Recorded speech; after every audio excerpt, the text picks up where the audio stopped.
On November 26, 2008, skeletal remains belonging to an unknown female were found just west of White Swan in Yakima County, Washington.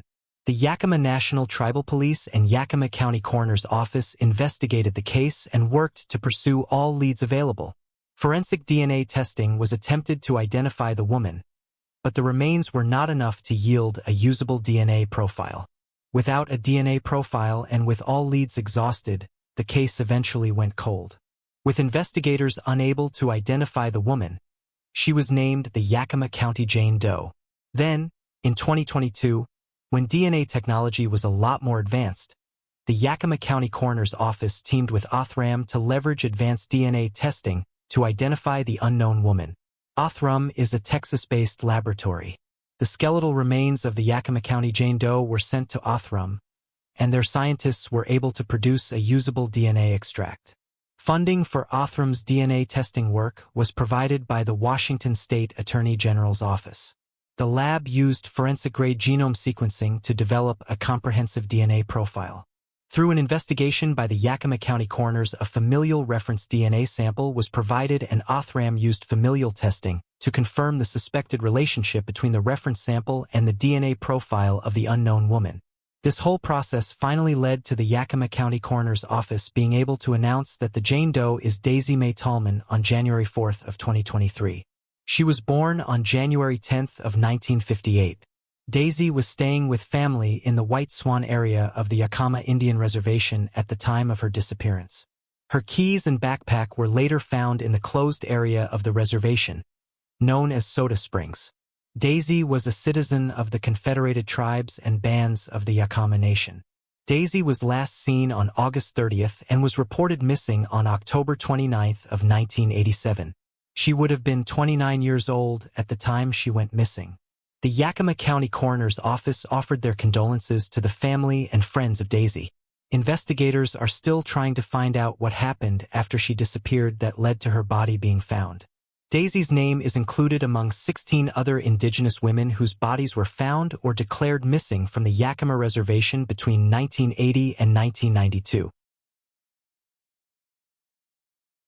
On March 13 of 1973, a man's lifeless body was found by fishermen, floating in the Saginaw River in Zilliwaukee, Michigan. Autopsy results indicated that the man had been shot 7 times and had blunt force trauma to the back of his head. The medical examiner suspected he had been knocked down, shot, and discarded about 6 weeks before the fishermen found him. With nothing further for detectives to investigate, the man was buried in a grave marked John Doe. The case remained cold until 2020, when the Michigan State Police Cold Case Team and their Missing Persons Coordination Unit reopened it. They exhumed the body for advanced DNA testing and sent the remains to the Michigan State University Department of Anthropology for re-examination. With help from the nonprofit DNA Doe Project Incorporated, previously obtained hair samples and a new bone sample from the John Doe were sent to Santa Cruz, California-based Astrea Forensics for forensic genetic genealogy. In 2022, a possible familial match was located with collaboration from the DNA Doe Project. The connection linked the unidentified remains to a family in Beeville, Texas. With the assistance of the Texas Rangers, the family was informed of the possible identification, and investigators obtained familial DNA reference samples from several family members that were sent to the FBI DNA lab for comparison. The FBI confirmed that the remains were those of Daniel G. Garza Gonzalez. He was 28 years old when his life was taken. The identification was announced on January 5 of 2023. Daniel was a Vietnam War veteran who was wounded during the conflict. After returning to America, he left Fort Worth, Texas, hoping to find work in Flint, Michigan. His family never heard from him again. Forensic genealogist and team leader, Corrine Binder of the DNA Doe Project, had this to say. "We are thankful that when we reached an impasse in our research, some cousins of Daniel stepped up to help by submitting DNA and uploading it to GEDmatch to assist our team in identifying him. Our team will put in as many hours as it takes until the case is solved. Anyone with information about Daniel's slaying is asked to call Michigan State Police Detective Sergeant Bill Arndt at 989-615-6257. On July 24th of the year 2000, remains belonging to an unknown male were found 27 miles off the coast of Maine near Grand Monon Banks. Fingerprints and DNA samples were taken. The fingerprints were submitted to the FBI but did not produce any matches. The DNA sample was uploaded to the FBI's combined DNA index but was not matched, and the case went cold for many years. In 2019, the Office of Chief Medical Examiner contacted Parabon Nanolabs to analyze the DNA and attempt forensic genealogy. Parabon analyzed a DNA sample and learned that the man was Jewish but still did not know who he was. And Deceased Persons Identification Services Division got involved. The unidentified person's fingerprints were then submitted in May of 2022. On January 11th of 2023, it was announced that the remains found belonged to 84-year-old Philip Kahn.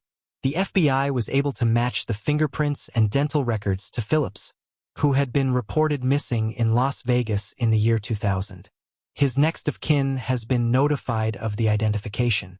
Philip left Las Vegas, Nevada and landed in New York City in July of 2000. It remains unknown why or how he ended up off the coast of Maine. On October 27th of 1997, Michigan State Police officers responded to an area near Fox Farm Road in Manistee County after a report of a deceased and unclothed woman who appeared to have washed up on shore. There was nothing to identify the woman at the time other than one earring. An autopsy determined the woman was not alive anymore due to drowning and appeared to be an accident. In September of 2020, detectives with the Michigan State Police Cadillac Post and the department's Missing Persons Coordination Unit re-examined the case and exhumed the woman for advanced DNA testing. Bone samples were sent to Estrella Forensics under the DNA Doe Project for forensic genetic genealogy. In July of 2021, a possible familial match was located. The names were supplied from the DNA Doe Project to the Michigan State Police for vetting. The DNA Doe Project uses investigative genetic genealogy, which results in the generation of leads to identify the deceased. The possible connection linked the remains to the Ting family in action, Maine. Familial DNA reference samples from a possible brother were then obtained. The Michigan State Police announced on January 9th of 2023 that the Jane Doe is 26-year-old Dorothy Lynn Thing Ricker. Dorothy was last seen in Wisconsin on October 2nd of 1997 at 12:30 p.m. by officers with the St. Francis Police Department. When contacted by officers, Dorothy had not yet been reported as missing and nothing appeared abnormal. The following day, an abandoned vehicle was found nearby and its license plate came back to a missing/endangered person, entered by the Chicago Police Department. Investigators are currently trying to determine whether Dorothy's drowning was accidental, whether she took her own life, or if foul play is involved. The remains of an unknown female were found on October 6th of 1971 in Bedford, New Hampshire. It was at the end of Kilton Road near the Route 101 bypass. Investigators determined that her life ended 3 months before she was found. They were unable to identify her. They figured that she was white, aged between 25 and 35, between 61 and 65 inches tall, and had brown hair. She was found wearing a maroon pullover blouse and lace at the neck, short hip-hugger dungaree-type shorts, size 7 sandals, and no identification. The cause could not be determined by investigators, but they were convinced that someone took her life. Her identity remained unknown. Then, state cops worked with the DNA Doe Project between 2020 and 2022 to use genetic genealogy to try to link the body to a family member. They finally managed to do so because a Texas-based member of her family did a direct-to-consumer DNA test.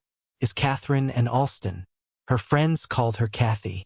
Investigators contacted Kathy's family, and after further testing confirmed the match in 2023. Kathy was a Massachusetts native, born in the city of Chelsea in 1945. She graduated from Dorchester High School in 1963 and went to Boston University. Ralph Lawson Garrett Jr. in 1967. They divorced, but investigators said there is no evidence to suggest the divorce was not amicable. Garrett has since passed away. Kathy was 26 when she went missing from Boston, Massachusetts in 1971. Authorities said her parents and siblings moved to Texas, where her father's family that same year. Kathy was supposed to meet them at the Logan airport for their flight, but she did not show up, her siblings said. The siblings said that they never saw or spoke with her after they moved to Texas. Interestingly, no one ever reported Kathy as missing. Investigators did not identify her roommate as a suspect, but identified him as David. Kathy and David lived together at 36 Beacon Street in Boston, Massachusetts at the time she was last seen. Investigators are seeking information from anyone who knew Kathy or David Cormier. Those more likely to have known either of them were people who lived in Boston, Dorchester, and Somerville between 1963 and the fall of 1971. Authorities suggest students who went to Boston University between 1963 and 1967 may also remember Kathy. New Hampshire Attorney General John M. Formella had this to say in January of 2023. Today's announcement by our cold case unit is very important, and I am proud of their difficult and very diligent work. It demonstrates our unwavering commitment to the pursuit of justice for Ms. Alston, her family, and for all the New Hampshire crime victims. We are determined to stay on this case, and we will work tirelessly with our law enforcement partners to follow any leads that may help us determine who might be responsible for what happened to Ms. Alston. In 2019, a homeowner in Jefferson County, Tennessee reported a suspicious bag along the shore of Douglas Lake to Jefferson County Sheriff's Office deputies. Deputies arrived at the scene and determined the bag, which turned out to be a golf bag, contained human remains belonging to a man. At first, investigators were unable to determine the John Doe's race, or even how long he's been not alive. Officials brought the case to the DNA Doe Project in 2020, and they assisted with the identification. Team member Eric Hendershot had this to say, "Early on in the research, we were able to identify one set of his grandparents rather quickly. However, identifying his other set of grandparents took almost another year. A team had found an obituary that connected a number of DNA matches and was able to identify the John Doe's biological parents, but the obituary did not list any children. A biological relative confirmed that all of the children in the family had been placed up for adoption and provided information that the DNA Doe Project team said helped them resolve the case. It was announced that the John Doe is Earl Joseph Pizziforato of Knoxville, Tennessee. The fact that he was put up for adoption made his identification much harder. The investigation into what exactly happened to Earl Pizziforato remains ongoing. Anyone with information regarding this case is asked to call 1-800-TBIFIND. That's 1-800-TBIFIND. FIND on October 26 of 1998, a man's body was discovered in the Columbia River in Vancouver, Canada. The Clark County Medical Examiner's Office could only determine that he was white and possibly in his 50s. Recently, the Medical Examiner's Office submitted a DNA sample from the remains to they are a DNA laboratory in Virginia that provides forensic genealogy services and specializes in the extraction of DNA from challenging human remains samples. The forensic genealogist used the DNA from the remains to predict the unidentified person's ancestry and compared it to individuals in online genealogy databases that allow searches for unidentified persons. The forensic genealogist found an ancestral link to a family from California. While there were multiple possibilities, the forensic genealogist noted that one person, a son of Chesley Johnson Jr. and Ruth Marie Hansen, appeared to have no traceable activities since 1998.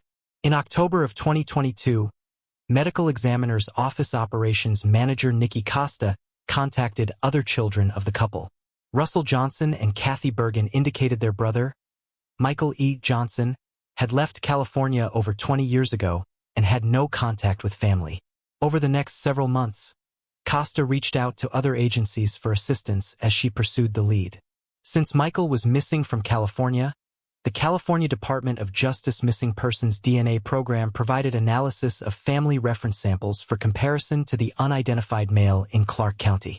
The Wasatch County Sheriff's Office in Heber City, Utah, collected a DNA sample from Johnson's sister, Kathy Bergen, and submitted the family reference sample to California's Missing Persons Program.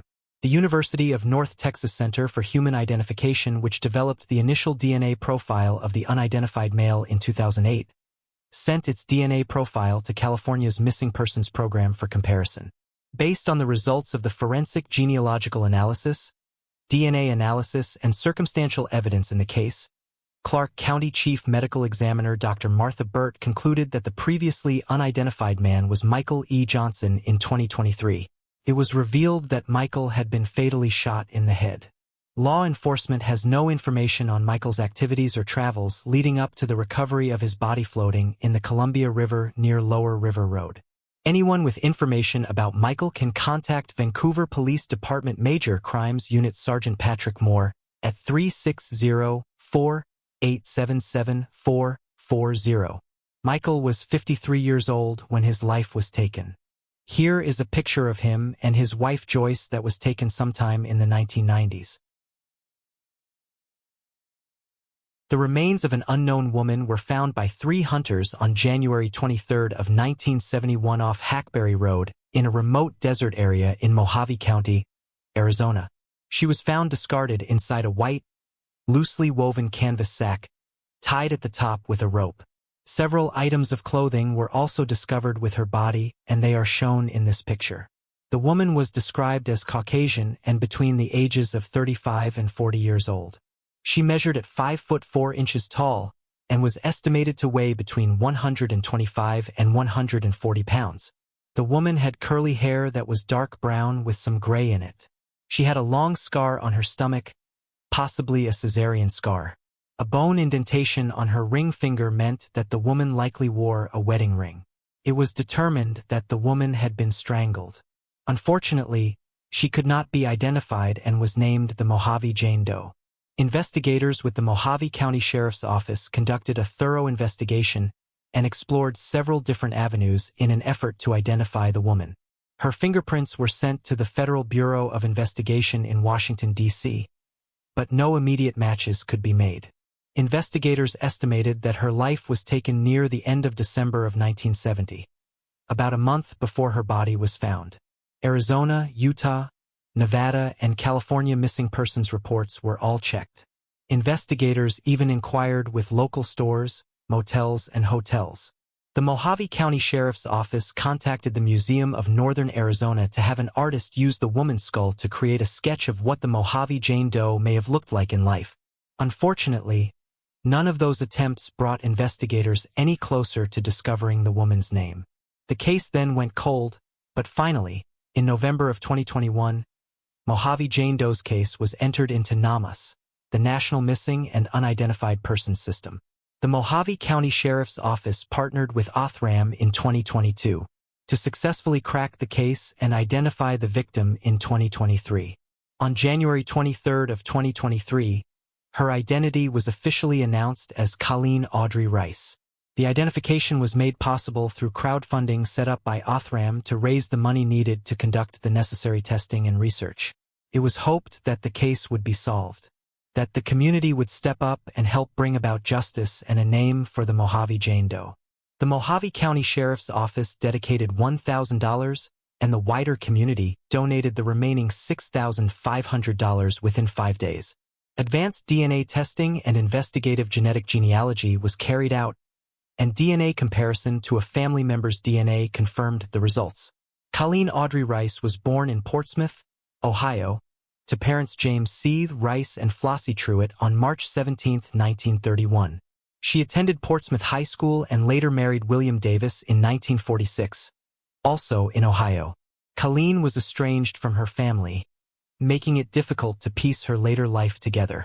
Many questions remain now that Colleen has her name back, such as if she had any children or how she ended up slain in the Arizona desert. The Mojave County Sheriff's Office urges anyone who might have information about Colleen's life or what happened to her to call them at 928-753-0753 or their toll-free number at 1-800-524-312. On June 15 of 1986, a fisherman discovered a human skull by the Morrisville boat ramp in Bucks County, Pennsylvania. The fisherman took the skull to the Buckingham Township Police. The skull was the only remains located. It was determined that the victim was most likely white, but authorities were unsure about the gender or precise age, except that this was an adult younger than 70. For many years, investigators worked to try to identify the unknown person, but were unable to, and the case went cold. Then, in September of 2022, the skull was sent to a forensic genealogy company called Othram for DNA testing. Othram first determined the skull belonged to a man, contributing DNA to a public genealogy database, which resulted in a potential match. The Bucks County detectives spoke to the DNA contributor, a 49-year-old Florida woman, on January 4th of 2023. The woman told detectives that she was 11 years old when her father, Richard Thomas Alt, went missing in Trenton, Pennsylvania. She said that her father's girlfriend's life was taken in 1985 and her father had not been seen since. The woman shared her DNA results from the genealogy website, and Othram confirmed the father-daughter link. Thus, it was confirmed that the skull belonged to Richard Thomas Alt. I can't even imagine wondering and worrying about a lost family member for even a day, let alone for 37 years. That wait is now over for Mr. Alt's family. I'm just glad that we could give them some peace of mind with this identification and the eventual return of his remains to his family. This would not have been possible but for the technical expertise that Ultram provided us for free. I hope that this powerful combination of technology and genealogy becomes the template for solving cold and current cases now and in the future. Richard Thomas Alt was 31 when he was reported missing to New Jersey's Trenton Police Department in early 1985. He was last seen on Christmas Eve of 1984 by his parents. Lori Sidom's body was found in the Delaware River in April of 1985. Investigators are now working to see who is responsible for taking the lives of Richard and Lori. An injured woman was spotted on the west side of Highway 91 near Newton, Georgia on May 14th of 1985. A passerby who spotted her took the unidentified woman to a hospital. The woman succumbed to her injuries on June 1st of 1985. The examiner's office could not determine how she was injured, but listed the causes as subdural hematoma secondary to blunt force trauma to the head. They were also unable to identify her, and so her identity would remain unknown for some time. In 2012, the Georgia Bureau of Investigation exhumed the woman's remains. A bone fragment was sent for analysis but produced no leads. In 2022, the Georgia Bureau of Investigation's Sylvester Regional Investigative Office, in partnership with the Federal Bureau of Investigation, submitted a portion of the remains to the private DNA lab, and you guessed it, Othram. After completing the DNA extraction, a profile was generated and given to the FBI for genealogical comparisons. After the DNA sample came up as a match with one of her children, the Georgia Bureau of Investigation had this to say in a statement. The research yielded a high probability that the unidentified woman was Mary Ange Cowan, aka Angie. Agents obtained DNA from one of Cowan's children, and the comparison indicated a parent-slash-child relationship. The assistance of the Baker County Sheriff's Office, Othram, and the FBI Atlanta and Baltimore offices were instrumental in identifying these remains and providing closure for the family. Mary's daughter, Angelique Hall, also spoke at the press conference in February of 2023. I was 10 years old and she was fun and she was silly, and then one day she was gone. I knew she was gone, she added, and I never imagined that they would find her. This is a shock from Georgia, finding out that not only was her body found, but that the town picked her up out of a ditch and took care of her last days. She was loved, and I hear that she was buried. Investigators are still trying to determine what events led to Mary being fatally injured in 1985. On September 10th of 1987, a grandfather and his grandson were squirrel hunting in the woods off the 2200 block of Liberty Road near Mount Hope Cemetery in Youngstown, Ohio. Sadly, their bonding time together was cut short by the discovery of a human skull and other bones laying on the surface. The Youngstown Police Department was called to the scene, and thus began an investigation into identifying the remains. The Youngstown State University of Anthropology Department helped investigators.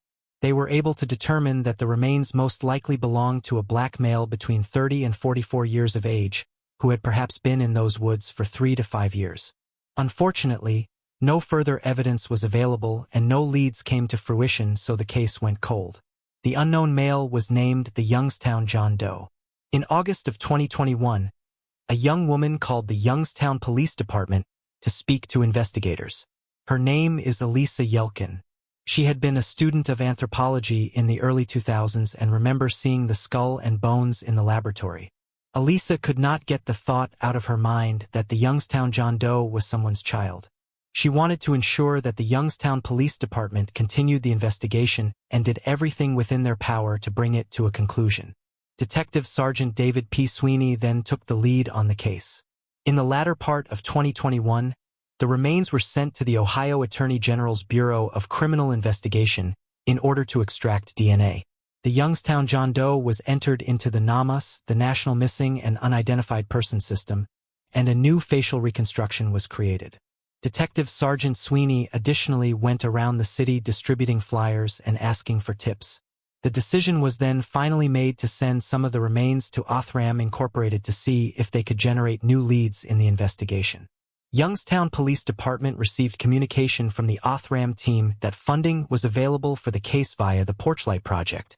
The Porchlight Project began in 2018 and is a privately funded organization which assists agencies, specifically in Ohio, with advanced DNA testing and genetic genealogy. Othram was able to successfully develop a DNA extract from the skeletal remains using forensic-grade genome sequencing to build a comprehensive DNA profile suitable for genealogical analysis. The leads were returned to law enforcement and further researched by Detective Sergeant Sweeney, the Mahoning County Coroner's Office, and BCI, which affirmed what the genetic genealogy research uncovered: a conclusive and definitive identification of Youngstown John Doe. In February of 2023, it was announced that Robert Earl Sanders is the Youngstown John Doe. He was reported missing on August 13th of 1976, a full 11 years before his remains were found in the woods. Robert was only 23 years old when he lost his life. Who is the anthropology student who got the ball rolling on the case, spoke at the press conference. We have all met someone in our lives that sticks with us. It's just their face, their attitude, whoever they are, you can't forget them. In the early 2000s, I saw my person in a forensic anthropology class. He wasn't sitting next to me though. Rather, he was in front of me in what appeared to be a lost and found box with the most amazing smile I'd ever seen. I wondered forever who he was. I wondered what he looked like, and it haunted me. Anyone with information regarding Robert Earl Sanders is encouraged to contact the Youngstown Police Department at 330-742-8900. In March of 1998, a Loleta, California resident and his father were searching the Eel River by boat for driftwood when they located what appeared to be human remains in the river near Cock Robin Island. Sheriff's deputies responded via jet boat and discovered the remains. The unknown person was found to be partially clothed and was in advanced stages of decomposition. An autopsy was conducted and it was determined the remains had been in the water for approximately 1 month. The cause was listed as possible drowning. The deceased was described by investigators only as being a white male adult, 5 foot 10 inches tall, about 170 pounds and likely 35 to 45 years old. This description did not match any reported missing persons from Northern California. During the investigation, the California Department of Justice was able to recover 1 latent fingerprint, which was ran through the automated latent print system but received no matches. A forensic dental examination was completed by a local dentist. A DNA sample was obtained and entered into both the California Missing Persons DNA Database and the National Unidentified Persons DNA Index. The case was entered into NAMUS as well. The DNA profile was routinely searched against profiles from both missing persons and other human remains in the Combined Index System, CODIS. But unfortunately, no profile matches were ever made. In December of 2022, the Humboldt County Sheriff's Office and the California Department of Justice partnered with Othram Incorporated. With funding provided by Road to Justice, the DOJ sent Othram a DNA extract from the unknown man's remains. Once the DNA profile was built, Othram's in-house genealogy team used forensic genetic genealogy to produce investigative leads. In mid-February of 2023, the Humboldt County Sheriff's Office received the Othram report indicating the DNA profile may belong to Jeffrey Todd Saito. Born in 1963, the report included several genetic relatives, including a possible sister named Cheryl from Missouri. Investigators were able to contact Cheryl, who confirmed that she did have a brother named Jeffrey Todd Saito.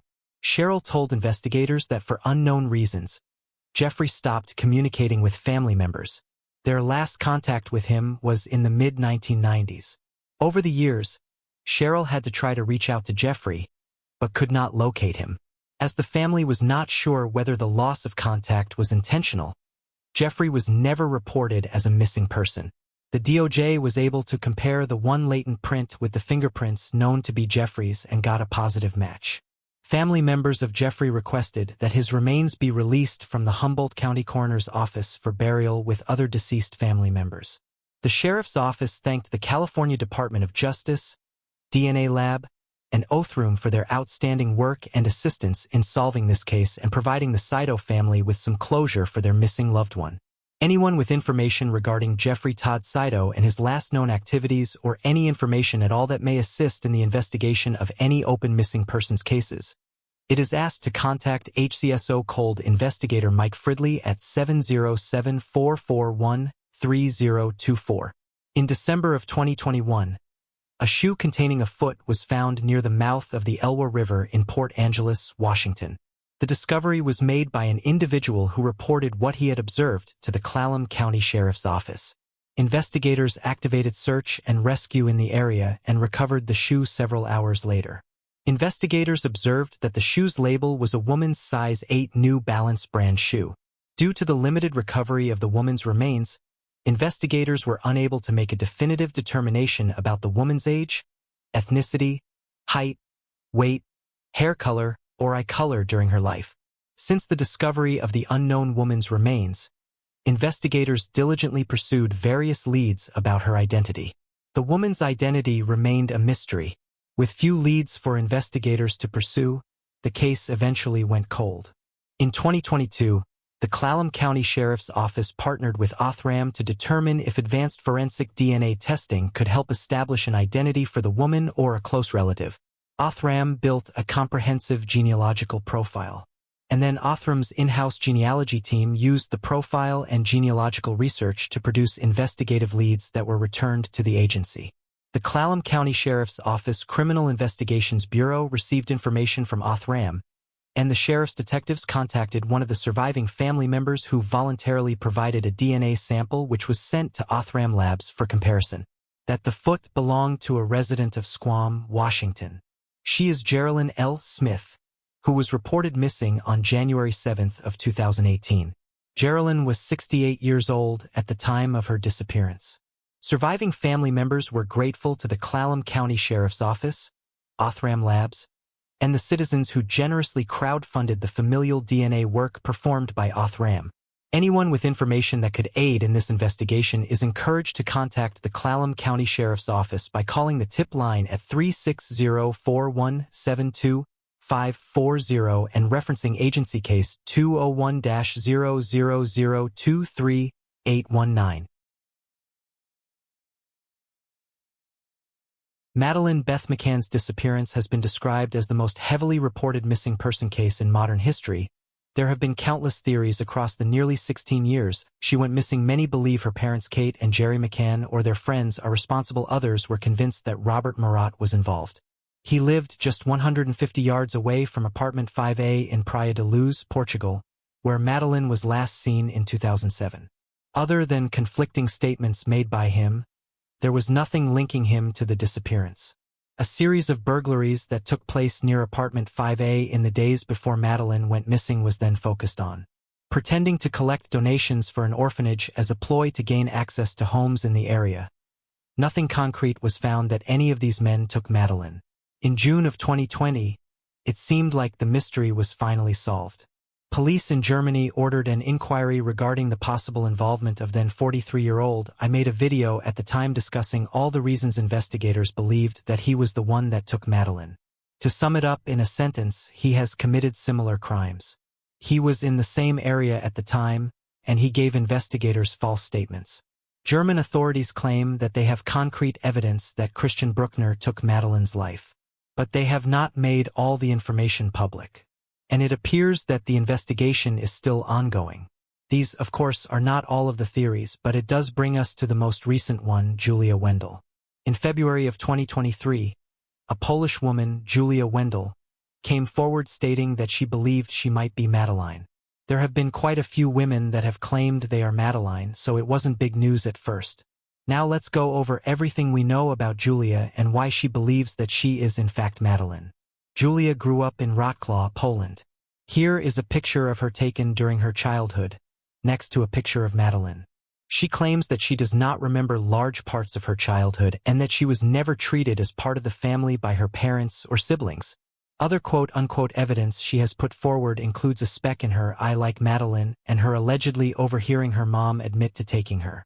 Where it gets really interesting is she also said she was abused by a German man who resembled a one-time suspect in Madeleine's disappearance. She supposedly found a family photo of that man in an older relative's house. I couldn't find any information if she's referring to Christian Bruckner or not. A private detective working on the case in Poland said that they could find no hospital records for Julia relating to the first 5 years of her life. Julia's family in Poland have denied her claims. Her mom and dad have also blocked Julia's number and are refusing to take DNA tests of their own. Julia received many death threats after she went viral on Instagram sharing that she believed she is Madeleine. Julia then went to California for her own safety. Julia is staying with a private detective and self-professed medium Dr. Fia Johansson at a safe house in California. Dr. Johansson said Julia has sent off 3 DNA samples for forensic analysis as well as a genetic test to establish her ancestry. If the results come back that she's British or from that area, then we are going to continue our investigation into Madeleine McCann and communicate with the detectives in Portugal, Dr. Johansson said. We have a lot of evidence right now that shows Julia was definitely trafficked to Poland. We are still conducting an investigation, but Julia is definitely not the biological daughter of her parents in Poland. Dr. Johansson also said it was so strange because everything in Julia's health book, everything, started at the age of 5. So everything between the ages of 0 months to 5 years, everything is missing. And there is no signature by a doctor showing that they had removed any of the records from her file. She just doesn't exist during that time frame. Internet users have also speculated that Wendel could be the Swiss girl Olivia Schlepp who disappeared in 2011 with her twin Alicia, aged 6. As this is still ongoing, I plan to make a new video when the results of the DNA tests are made public. Until then, please do let me know what your thoughts are in the comments section. Is Julia really Madeleine? Perhaps another missing woman or just simply Julia Wendel? On November 28 of 1992, unidentified human remains belonging to a male were discovered near the Walker Wildlife Area off River Road in Mesa County, Colorado. These remains were missing the skull and were decomposed. The remains showed evidence that the unidentified male had been stabbed. For 3 decades, since the discovery of the man's remains, investigators diligently in hopes of uncovering his identity. In January of 2011, the case was entered into the National Missing and Unidentified Persons System. In spite of investigative effort, all leads were exhausted and the case went cold. It would remain that way until 2022. It was then that the Mesa County Sheriff's Office collaborated with Othram Incorporated to determine if advanced forensic DNA testing could help establish an identity for the man or a close relative. A DNA Solves crowdfund was then created to cover the costs associated with laboratory testing and genetic genealogy research. Skeletal evidence was sent to Othram's lab in the Woodlands, Texas. There, forensic scientists developed a DNA extract and used forensic-grade genome sequencing to build a comprehensive DNA profile for the unidentified man. Further investigation by Mesa County Sheriff's Office investigators led them to finding a potential sibling to the unknown man. The sibling agreed to share consumer DNA data that was then compared to the unknown profile by Othram, which confirmed a sibling relationship. The male victim was then finally identified in February of 2023 as Adis Thomas Romero. His nickname was E.T. was 26 years old when his life was taken. He was a military veteran and had a tattoo of the initials E.T. He was a resident of New Iberia, Louisiana. Investigators traveled to Louisiana and learned that E.T. had reportedly traveled with two other persons from Louisiana to Grand Junction, Colorado. Around October in 1991, he had lived in a home on 4th Street between Ute and Pitkins Avenue. E.T. also reportedly worked as a dishwasher at a local restaurant. Investigators believe that his life was taken in the summer of 1992. Anyone with any information regarding this case is encouraged to contact Investigator 3263 or Investigator Anthony West at 970-244-3270. Kristen Middleman, Chief Business Development Officer at Othram Incorporated, had this to say: "We're able to come in and build one of these profiles that has hundreds and hundreds of thousands of markers in it uploaded to a genealogical database consented for law enforcement use. Then, we're able to figure out where the person belongs in a family tree." On January 3rd of 1979, a duck hunter discovered human remains belonging to a male entangled in fishing line on the tide flats near Spencer Island, just south of Marysville, Washington. The Snohomish County Coroner's Office called the victim John Doe 79-1 because he was the first John Doe found of that year. The Snohomish County Coroner, Robert Phillips, could not determine what happened to the John Doe. By March of 1979, the man was still not identified, so the Cassidy Funeral Home buried him at Cypress Lawn Cemetery in Everett, Washington. The Snohomish County Sheriff's Office later returned to the scene where the remains were found, but did not find anything useful. In the years that followed, the case grew cold. In 2008, Detective Jim Scharf with the Snohomish County Sheriff's Office Cold Case Team and retired Snohomish County Superior Court Judge Ken Kausert began re-examining the unidentified persons case. With the emergence of new DNA technologies, the team was interested in exhuming the remains with the hopes of obtaining DNA samples that were not taken during the initial exams. The process of identifying and reviewing the cases, obtaining exhumation permits, and conducting DNA testing can take years. In July of 2015, the John Doe's remains were exhumed from the Cypress Lawn, with representatives from the Snohomish County Sheriff's Office and the Medical Examiner's Office in attendance. The remains were then transported to the Medical Examiner's Office for further examination and given the name Spencer Island Doe. Also, in July of 2015, forensic odontologist Dr. Kyle Tanaka took dental radiographs and uploaded them to NCIC and NAMUS in the hopes of getting a dental match with a known missing person. NCIC is the FBI's National Crime Information Center database, which is a computerized index that tracks crimes in missing persons and allows other law enforcement jurisdictions across the country to view details about the case and compare them against their own missing persons cases. No NCIC dental matches were made. In April of 2016, forensic artist Natalie Murray took measurements and photographs and drew a facial reconstruction of what the John Doe may have looked like in life. In April of 2016, Dr. Kathy Taylor, the Washington State forensic anthropologist at the King County Medical Examiner's Office, performed an examination of their remains and estimated that they belonged to an adult male with Caucasian ancestry between 5 feet 2 inches and 5 feet 6 inches in height and between 27 and 61 years old. In September of 2018, a section of the right femur was sent to the University of North Texas Health Sciences Center for DNA extraction and was uploaded to the FBI's Combined DNA Index System. From 2018 to 2021, the Snohomish County Medical Examiner investigators ruled out numerous missing persons by circumstances, testing, and dental records. In 2021, the Medical Examiner's Office began collaborating with Othram Incorporated to obtain an advanced DNA profile suitable for investigative genetic genealogy. In January of 2021, a section of the femur bone from Spencer Island John Doe was sent to Othram. The funding for the laboratory work in this case was generously provided through DNAsolves.com.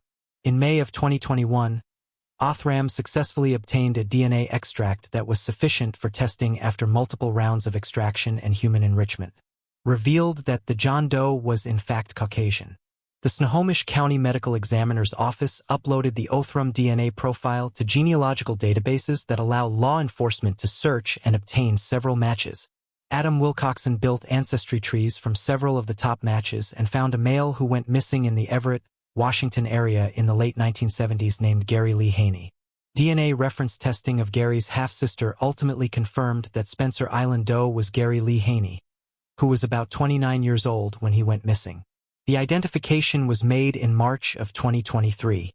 Gary was apparently not reported missing, or at least investigators found no record of that. He was born in Topeka, Kansas, and traveled the world with his mother and adoptive father who was in the Air Force. Gary loved the Beatles and to play the piano. His parents both passed away when he was young and he got estranged from the rest of his relatives, so the only photos of him are as a child. The circumstances of his disappearance are not known. Gary's cousin Hal Thane, from Texas, was able to provide a lot of information. He also said that Gary Lee Haney was born Gary Joseph Condomity on September 23 of 1950. His mother, Bernice Schaefer, and his biological father divorced when he was very young. Around 1955, his mother remarried to Sheldon Lee Haney, who adopted him and renamed him Gary Lee Haney, legally changing even his middle name to match his stepfather. Hal Thane, now 71, saw his cousin Gary in person maybe twice in his life when they were both kids. His uncle Sheldon served in the Air Force, so the family lived in places all across the country, from Kansas to New York City. His clearest memories of his cousin are captured in a few precious black and white pictures. Young Gary cradling a Cocker Spaniel puppy. Young Gary holding a bigger dog's leash beside his mother in a pale dress and his stepfather in a white dress shirt and slacks. Young Gary with his front teeth peeking out from a half-smile on what looks like a school picture day. Hal Thane said Gary had some sort of a mental disorder. Given what he knows, he wonders if Gary lived with autism.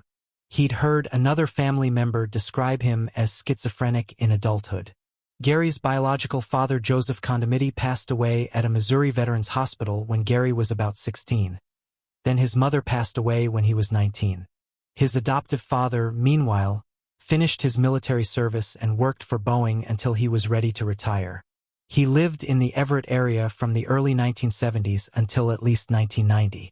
If you have any information, please call the Snohomish Police Department at 360-568-0888. In March of 1995, an individual recycling in the unincorporated community of Holt in San Joaquin County, California, located a partially submerged refrigerator in an irrigation canal off Bacon Island Road. Inside the refrigerator was a woman's body. Investigators at the time believed the woman had been entombed in the refrigerator underwater for several months, leading to an advanced state of decomposition. The female was described as Caucasian with strawberry blonde hair, 110 to 130 pounds, with an approximate age of 29 to 41. For nearly 27 years, San Joaquin County Sheriff's Office investigators tried to identify the victim, who was named the lady in the fridge. Despite the exhaustive efforts of law enforcement, the woman's identity remained a mystery. After exhausting all leads for investigators to pursue, the case eventually went cold. Over the years, many investigative and scientific techniques have either been improved or created through new technological advances. One of those methods is investigative genealogy, which combines DNA analysis with traditional genealogy research and historical records to generate investigative leads for unsolved violent crimes. In 2022, San Joaquin County Sheriff's Office and the San Joaquin County Medical Examiner's Office partnered with Othram to determine if advanced forensic DNA testing could help establish an identity for the woman or a close relative. Skeletal evidence was sent to Othram's lab, where their forensic scientists developed a DNA extract and used forensic-grade genome sequencing to build a comprehensive DNA profile for the unknown female. In addition, Othram's in-house genealogy team used forensic genetic genealogy to produce investigative leads which were returned to San Joaquin County Sheriff's Office investigators. A follow-up investigation contacting the victim's possible mother and daughter was made. They provided their DNA sample to compare, confirming the identification of Amanda Lynn now that Amanda has been identified in February of 2003. Investigators are looking for clues to her disappearance. They know that Amanda was separated from her husband and that they had 3 young children at the time of her disappearance. Speaking with family, She was last seen at an unknown apartment complex in the city of Napa with an unidentified male she met in a rehabilitation facility. Are calling upon the public for assistance and encourage anyone with information about Amanda Lynn Shumandatsa or possible details surrounding her demise to reach out to San Joaquin County Sheriff's Office. You may contact them at 20946858087 or by email at coldcase@sjgov.org.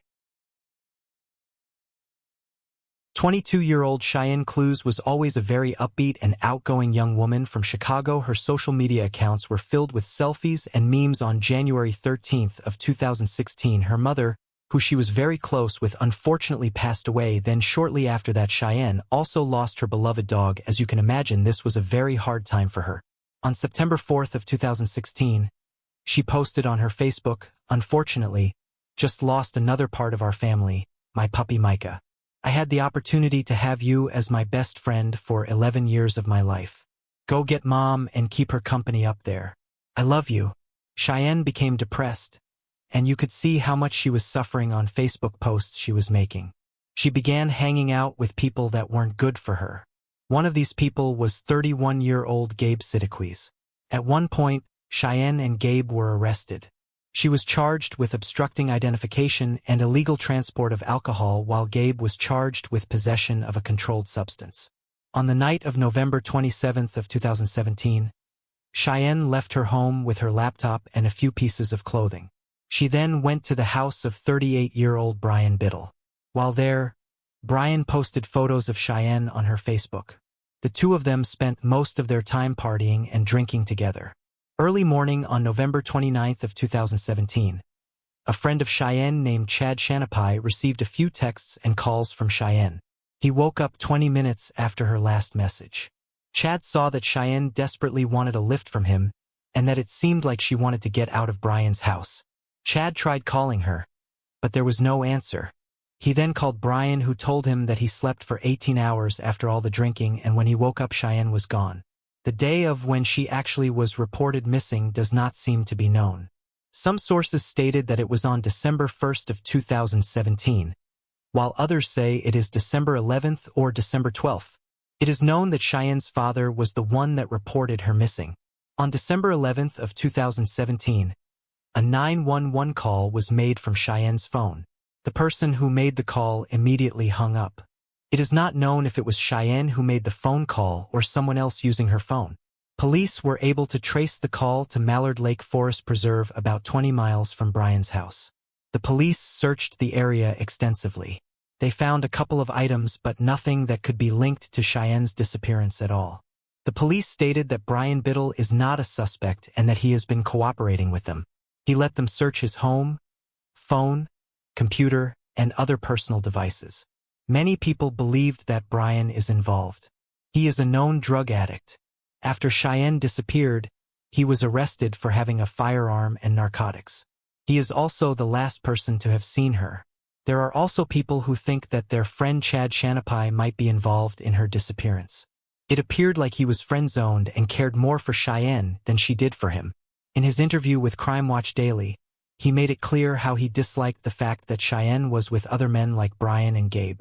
It should also be noted that on the day the 911 call was made from Cheyenne's phone, Chad put up this post on his Facebook account. Also on his Facebook, you'll see that pretty much all of his posts are about Cheyenne, even before she disappeared. Then, on January 16th of 2023, Cheyenne's family posted on social media that her remains had been found. Cheyenne's sister, Mariah Clues, posted this on Facebook.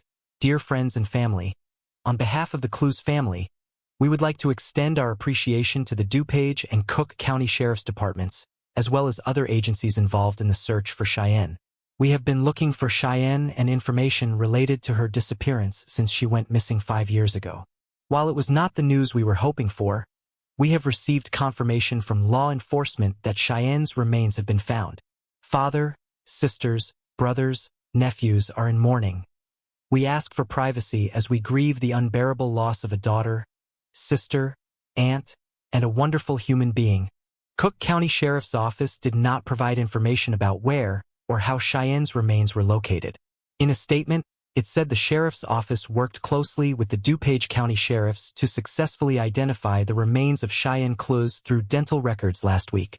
The sheriff's office will continue to work with Chicago police to investigate the circumstances, but we are grateful to help bring some measure of closure to the Cluz family.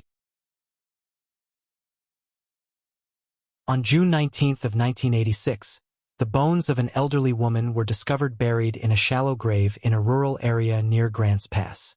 Along with the skeleton was fabric, a worn set of dentures, and the rubber stoppers found at the end of a mobility walker.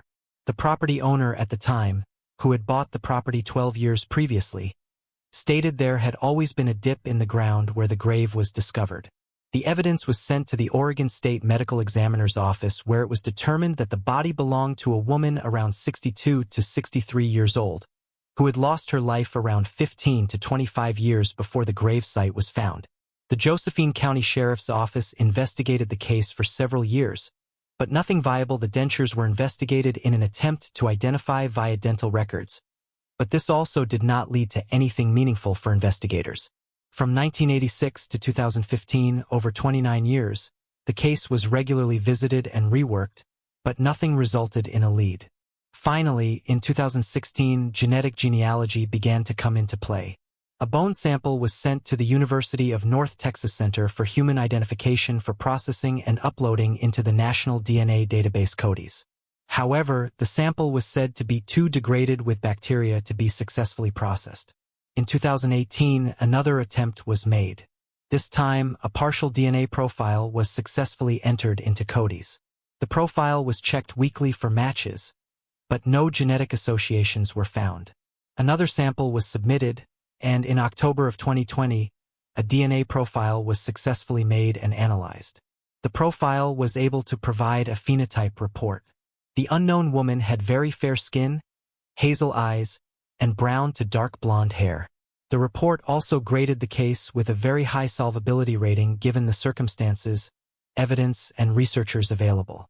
The ball was now rolling, and the genetic profile in the database began receiving all sorts of dings, matches with genetically close relatives to the woman. Investigators began putting together a profile rooted in genetic genealogy, on extensive and well-documented family history, with genetic links to 4 distinct family lines, leading to a family of 9 children raised in Nez Perce, Idaho. 6 daughters belonged to this family, and 5 daughters all had documentation and record of when and how they passed away. 1 daughter did not have any of these records. Elsie Marie Baker, born May 6 of 1896. Elsie and her husband, Frank, moved from Idaho to Jackson, Oregon by 1950, and are confirmed to have lived in Rogue River Precinct, 77. Frank filed for divorce from Elsie in May of 1955, and it was granted in June of 1956. Frank passed away 2 years later in 1958. Elsie disappeared at some point after May of 1955, and public family trees reported Elsie passing in Grants Pass, Oregon around 1955. However, Elsie was documented as receiving treatment for cancer on June 13 of 1959 at the Josephine General Hospital.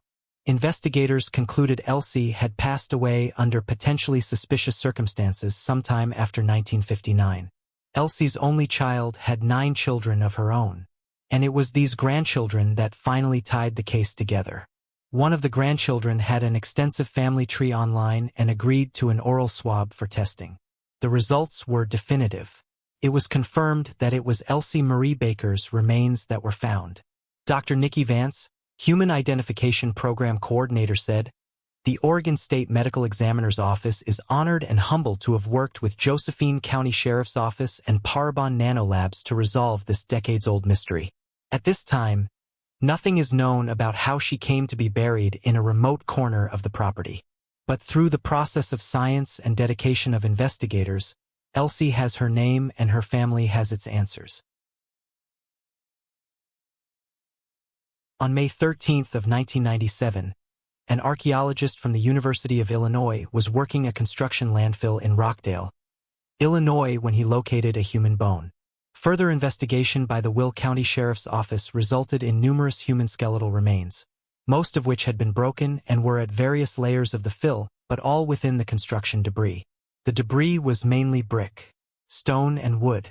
The debris came from a building in Joliet, Illinois, known as the Rustcraft Building, a square block long and wide, 3 stories tall, with a full basement.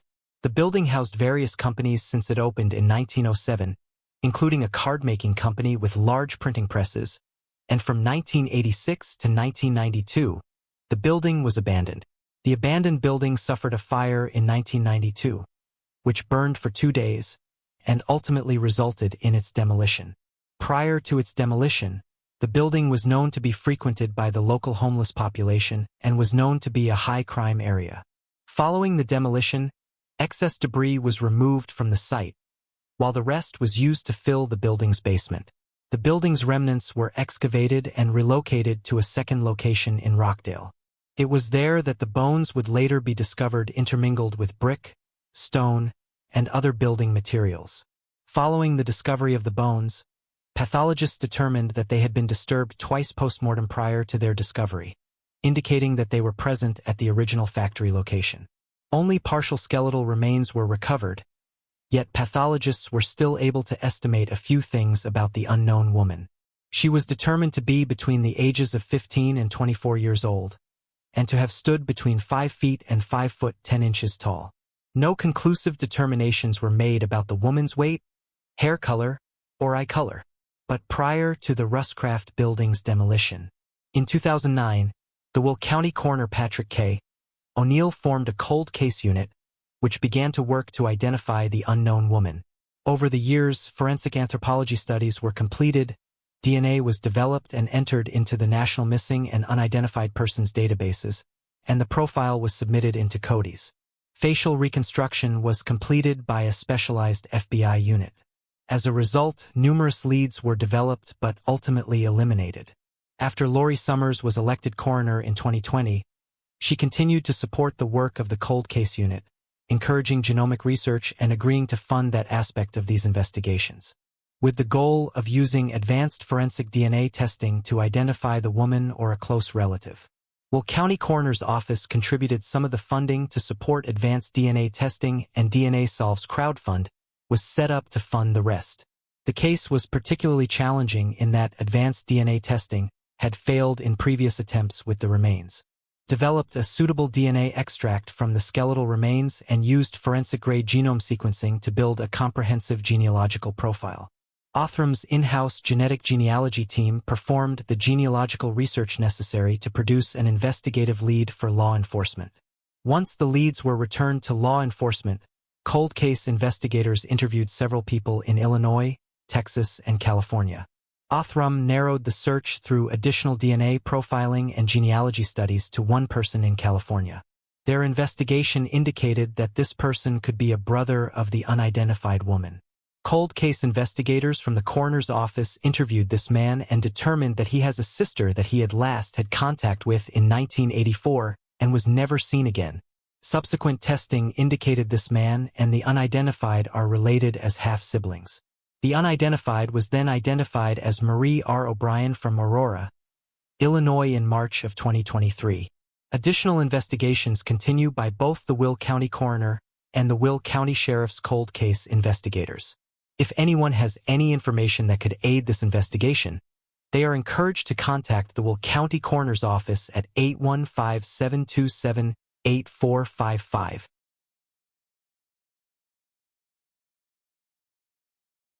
On May 23 of 1992, a woman's body was found dumped behind a construction shed in North Memorial Drive, just outside of Tulsa, Oklahoma. She was quickly identified as 31-year-old Kim Marlene McVeigh. Kim had been shot in the head. There were no known witnesses to the crime and no DNA evidence. No one came forward with useful information and the case went cold. But then recently, witnesses did come forward. They told police that a man by the name of Tommy Edward Harris confessed to them that he took Kim's life. Kim, Harris, and a few other unnamed individuals were staying in the same house. The house was described as a known drug house. On May 16 of 1992, 7 days before her body was found, a man entered the house to settle a deal that had gone bad. This individual wanted to get his money back. A gun battle then took place. This man took Kim in a headlock and dragged her outside. The man then made demands of Tommy Harris. Harris fired a gun and it struck Kim in the left temple. Harris then dragged her body into the house and later hid her remains behind the shed. Tommy Harris was arrested on May 14 of 2020. Tulsa County Sheriff Vic Regalado said this is a bittersweet moment. Bitter in the fact that Kim McVeigh still has family. They have been notified but they're out of state and were unable to be here today. Our hearts certainly go out to them. As sweet in the fact that we now have been able to provide closure to her family. It was years in the making. But again, at the end of the day, justice is sometimes slow-moving, but still happens. The man who entered the house looking for money has since passed away. Kim's family, who did not attend the police briefing, also have not yet made a statement after hearing about the arrest.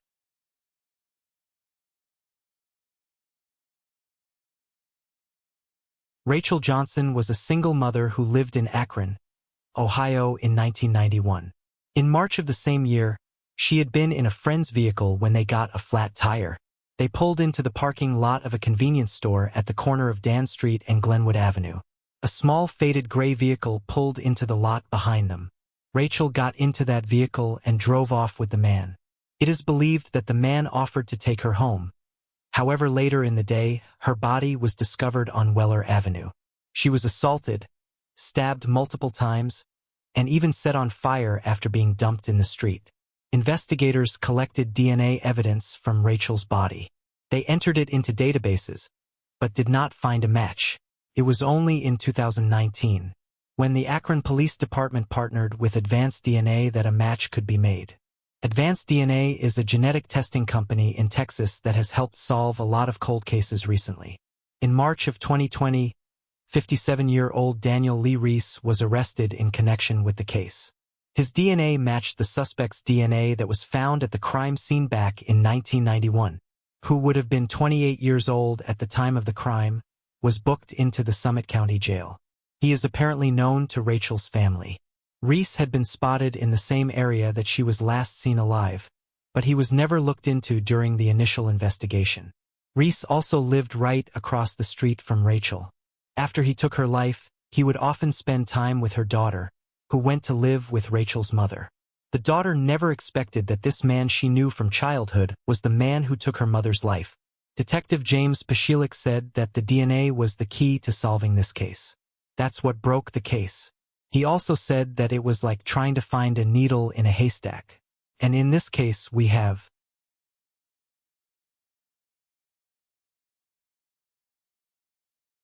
21-year-old Julie Ann Gonzalez lived in Dripping Springs, Texas in 2010.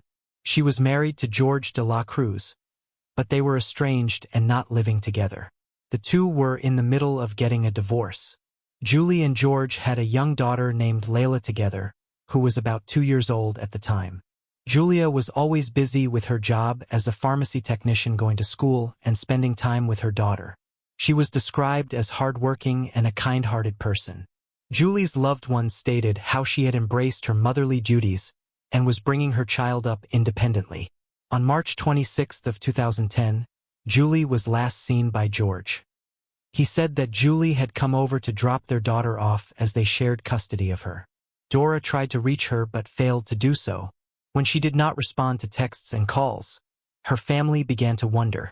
Julie's aunt, her mom Sandra, and sister Samantha spoke to George. George claimed that Julie told him she was going away for a few days on a trip. They all said that Julie would not have left behind her daughter and would have at least told one family member that she was leaving. Julie's family said her daughter was her world, and she would never leave her behind. Julie was also very reliable and in constant contact with her family. By 11 p.m. that night, Julie's aunt and mom reported her missing to the Austin, Texas police. The police did not have any evidence that Julie hadn't left of her own accord. They said that she was an adult and was allowed to leave. Julie's mom and aunt mentioned that her new car was also missing. The next day, on March 27 of 2010, Julie's family and her new boyfriend, Aaron, were receiving text messages from her. Julie's sister believed it was her as she had referred to her by her nickname, sure if she left on her own or if foul play was involved. But they did speak to George, as he was the last person who saw Julie alive. And then she left abruptly. Julie's family began their own investigation. Her aunt went driving around South Austin and spotted Julie's new car in the parking lot of a Walgreens. Her aunt ran inside, looked all over the store for Julie, but she was nowhere to be found. Concerned about what she could find, Julie's aunt contacted Julie's mother. Together, they checked Julie's trunk but didn't find her. They did spot a paper bag in the back seat, which had asthma medication inside for Julie's daughter. It wasn't like Julie to not give George such an important medication for their own daughter. Julie's family asked one of the employees inside Walgreens if Julie had been there. They showed him a picture and he said she looked familiar. They also asked him if he knew anything about the car outside. He said that a girl had entered the store and she said she was having car issues. The police obtained the surveillance footage from Walgreens. There were several women that matched the description of Julie, but Julie herself had not entered the store. Julie's family then plastered the city with a billboard, posters, and handed out T-shirts with Julie's picture on them. The police looked at Julie's phone records and social media accounts. Her phone and social media had gone quiet. It hadn't been used since March 27th of 2010, the day after she was last seen. George's mom, Victoria de la Cruz, made a frantic phone call to the police. She asked them to come to her house.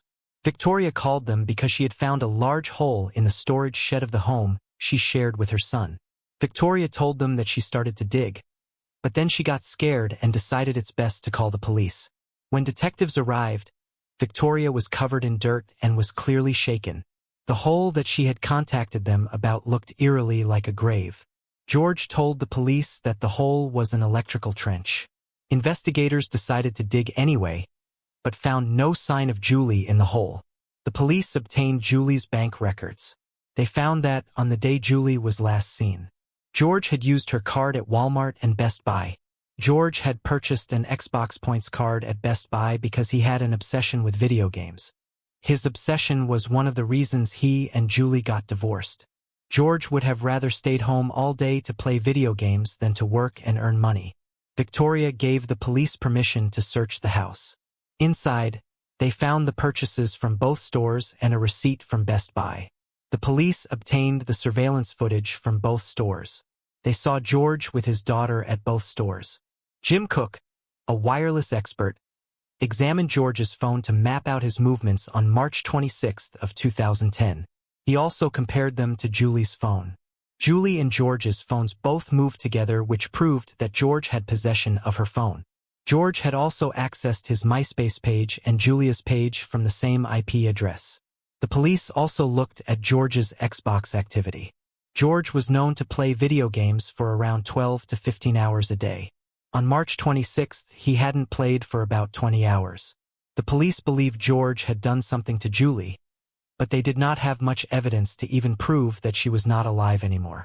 Cold for some time. For 3 years, Julie's family waited for answers and had to share custody with George.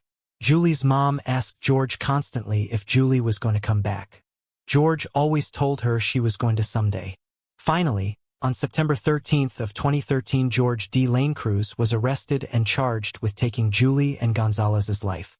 The prosecution offered George a reduced sentence of 50 years if he cooperated and told them where Julie's body was. George always denied being involved. He rejected the offer and decided to plead not guilty. George's trial began in April of 2015. George never showed remorse but seemed nervous.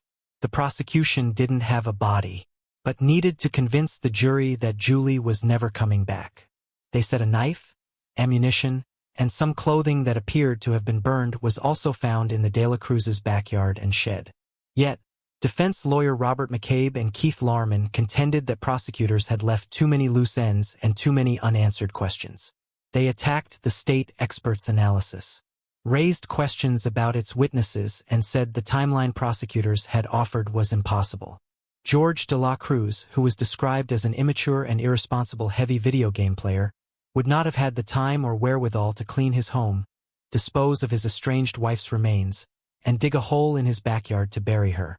All before he was captured on security camera footage shopping with their daughter, McCabe said.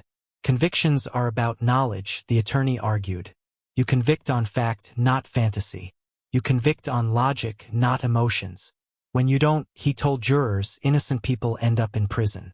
On April 22, 2015, George de la Cruz was found guilty. He put his head down while Julie's family celebrated. In October of 2016, 27-year-old George was sentenced to life in prison. At present, he remains incarcerated at the Jim Ferguson Unit in unincorporated Madison County, Texas. He will be eligible for parole in the year 2043. Julie's family said that they are praying that George will someday tell them where Julie is. They hope that he will let his daughter know what really happened to her mom. The house belonging to Julie's mother, Sandra Soto, burned down. She and her family were able to get out safely after being woken up by their dog. However, the house was destroyed and they lost everything. A benefit was held at Jack's Roadhouse in San Marcos to help the family. The benefit featured homemade barbecue and live music. The family was encouraged by the support they've gotten from total strangers as they deal with this latest setback. Julie's sister Samantha Petrie said, "We have been through a lot, and at first when I got the news I did think this was just one more thing being thrown at us. Today it really shows that not just love and support from our family and our friends, but people that know the story of my sister Julie and Gonzalez, that they do not forget about our family and they don't forget about her story."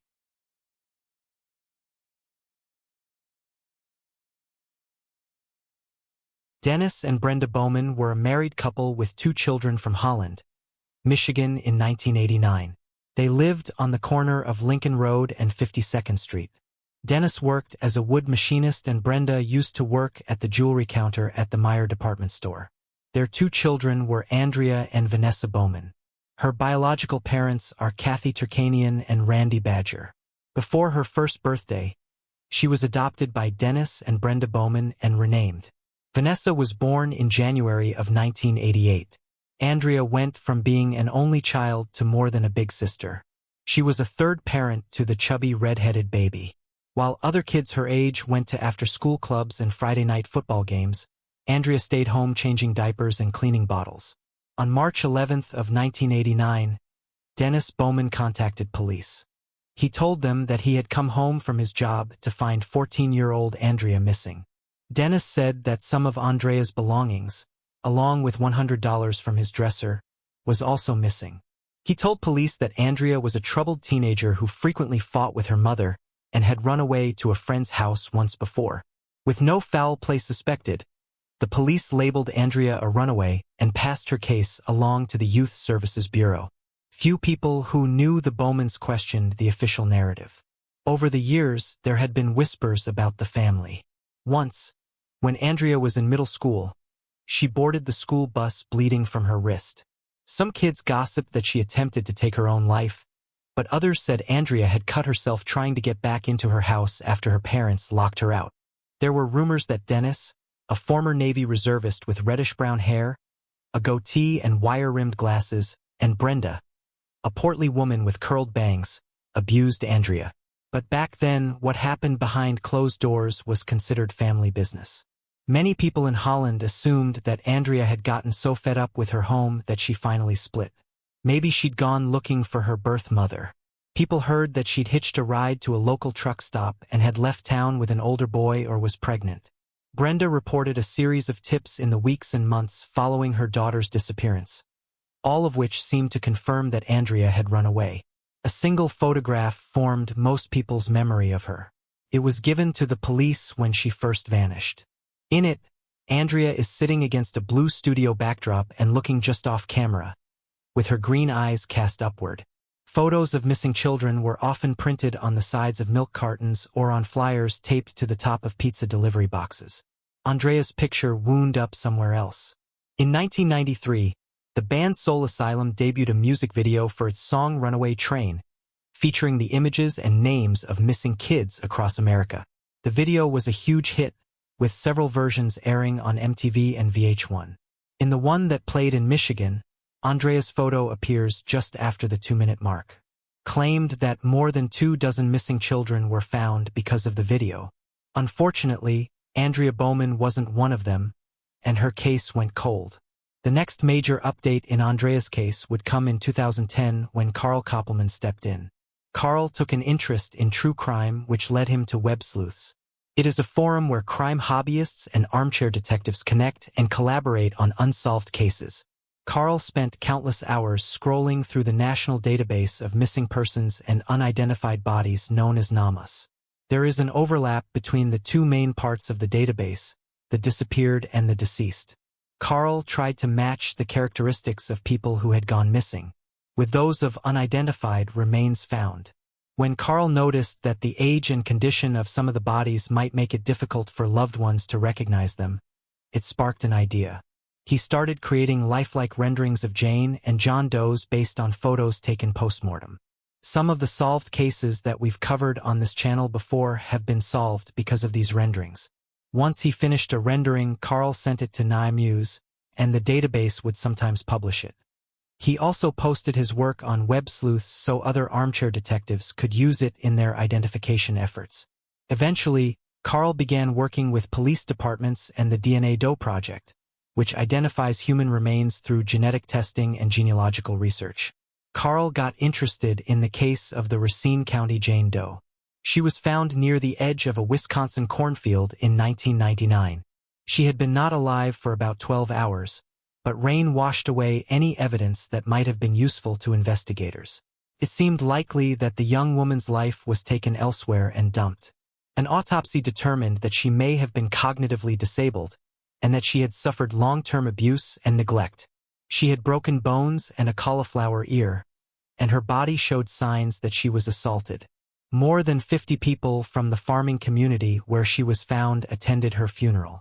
She was found wearing a men's gray and silver Western-style shirt embroidered with red flowers. On NAMUS, Carl plugged in some general search criteria: gender, age, and gender equality, location, and clicked through the results for missing persons. In most cases, the answer was a clear no. The age didn't match or the location made no sense. But one entry gave Carl hope: Andrea Bowman. Andrea and the Racine County Jane Doe shared physical characteristics and their ages aligned. Andrea would have been 25 in 1999 when the Jane Doe's life was taken. Holland, where Andrea disappeared, sits directly across Lake Michigan from where the Jane Doe was found. It's just 4 hours by car from one location to the other. Carl took his theory to law enforcement, who found it compelling enough to actually investigate. To determine whether the Jane Doe was Andrea, police would need to compare DNA from the body with that of someone in Andrea's family. Because Andrea was adopted, authorities had to track down her birth mother, which took a while. Andrea's birth mother is Kathy Turkanian. In 1972, at the age of 14, she ran away from her family. Kathy left Virginia, where they lived, and hitchhiked to Memphis, Tennessee, and she had no money. Kathy met 19-year-old Randy Badger. In December of 1972, Kathy and Randy traveled to South Carolina, where it was legal for a minor to get married if they had parental permission. Kathy's parents gave it gladly because they did not want to be responsible for her at all. The couple were married less than a year when Kathy found out she was pregnant. On June 23 of 1974, Kathy gave birth to a healthy daughter. She named her Alexis. When Alexis was 5 months old, Kathy and Randy separated, and she went back to live with her parents in Virginia. Kathy realized she was going to receive no help from her family and couldn't give Alexis the life that she wanted to, and was soon adopted by Dennis and Brenda Bowman. In April of 2010, police working on Andrea's case sent a letter to Kathy Turkanian's home. The letter explained that Andrea disappeared from her adoptive home and that she might be a Jane Doe found in Wisconsin. Police needed a sample of Kathy's DNA to know for sure, but she wanted to know more about what had happened to her daughter. In the letter, it gave no details, and Kathy didn't even know that her name was changed to Andrea Bowman. She searched online for information about missing girls in Michigan. It didn't take long to find one from the town of Holland, whose birthday and physical description matched Alexis. When she saw the girl's school photo, Kathy thought Andrea Bowman could be her daughter. In her quest to find out more about Andrea, she connected with Carl Koppelman. While waiting for the DNA test results, Kathy also got in touch with a retired Michigan detective named Pat O'Reilly. Pat told Kathy that Andrea's adoptive father Dennis Bowman was responsible for her disappearance. Let's take a deeper look at Dennis and other crimes he committed. In May of 1980, a 19-year-old woman was riding her bike north of Holland, Michigan, when a motorcyclist forced her off the road. The man told her to get off her bike and walk into the woods. The young woman didn't move. The man pulled out a gun, fired a shot past her, and repeated the order. She didn't budge. The man fired the gun again, this time at the ground near her feet. He said he would shoot her next. Just then, a car drove by, and the motorcyclist turned his head towards the noise, and the young woman took the opportunity to pedal away as fast as she could. The man didn't shoot or give chase, and she was able to flag down someone in a pickup truck who drove her home. Her parents called the police, and the young woman provided a description of the suspect. A white male with tinted glasses and a blue helmet. His motorcycle, she said, had a blacktop case mounted on the back. By the end of the day, the police had detained a suspect. The young woman took one look at him and confirmed that he was the man who tried to attack her. It was Dennis Bowman. At the time, Andrea was almost 6 years old. Dennis was convicted of assault with intent to commit criminal conduct and sentenced to 5 to 10 years in prison. He was referred for psychological counseling, and a judge determined that he would likely pose a danger to women if he was free. Still, Dennis served the minimum sentence. Responded to an alarm at the mobile home of 28-year-old Vicky Vandenbrink. She'd reported so many break-ins that the sheriff's department had installed a security system.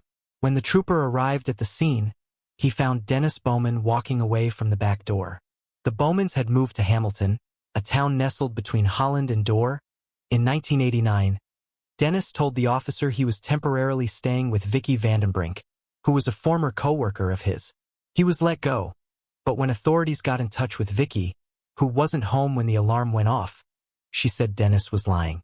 Dennis then changed his story, telling law enforcement that he'd entered the trailer to use the bathroom.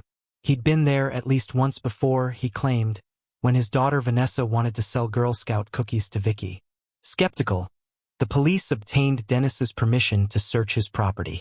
In the loft of an outbuilding, they found a black duffel bag containing lingerie that was later identified as Vicky Vandenbrink's, as well as a short-barreled shotgun, a black sweatshirt, and a mask. Kathy Turkanian learned the details of Dennis Bowman's criminal record after submitting a Freedom of Information Act request based on what Detective Pat O'Reilly had told her. After seeing what he did to other women, Kathy became convinced that Dennis Bowman took Andrea's life. If Kathy was right, it would mean that the Racine County Jane Doe wasn't Andrea. That theory made sense only if Andrea was still alive. 10 years after she disappeared. In 2013, the long-awaited DNA results confirmed it. Kathy was not related to the Jane Doe. In September of 2013, Kathy and Carl met in person at the Missing in Michigan conference. The conference was designed to raise awareness about and hopefully generate leads for cold cases. Kathy and Carl showed up in custom shirts they made that read, "Find Andrea Bowman." Carl scanned the room and was surprised when his eyes landed on familiar faces.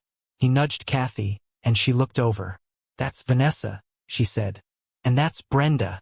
Brenda recognized Kathy because she saw that Kathy said on Facebook that she believes Dennis is responsible. Brenda seemed eager to explain her side of the story. She insisted that she and Dennis had fully cooperated with police after Andrea's disappearance. She presented a binder full of notes and missing persons flyers as proof. She recounted sightings of Andrea. It was clear she still believed that the teenager had run away. According to Carl, when he brought up Dennis' criminal record, Brenda replied, "I haven't forgotten what he did, but I do forgive him. I take my marriage vows very seriously." After the conference, Kathy hired a private investigator named Jeffrey Floor. He managed to get his hands on Andrea's police file, which Kathy and Carl had never seen. Oddly, the earliest documents in it were from March of 1989 when Andrea disappeared. They were dated 4 months earlier. That was when police responded to allegations of abuse in the Bowman home. The report did not go into detail about what happened, noting only that local authorities had determined that the allegations were not true. Carl and Kathy were sure that law enforcement had missed something.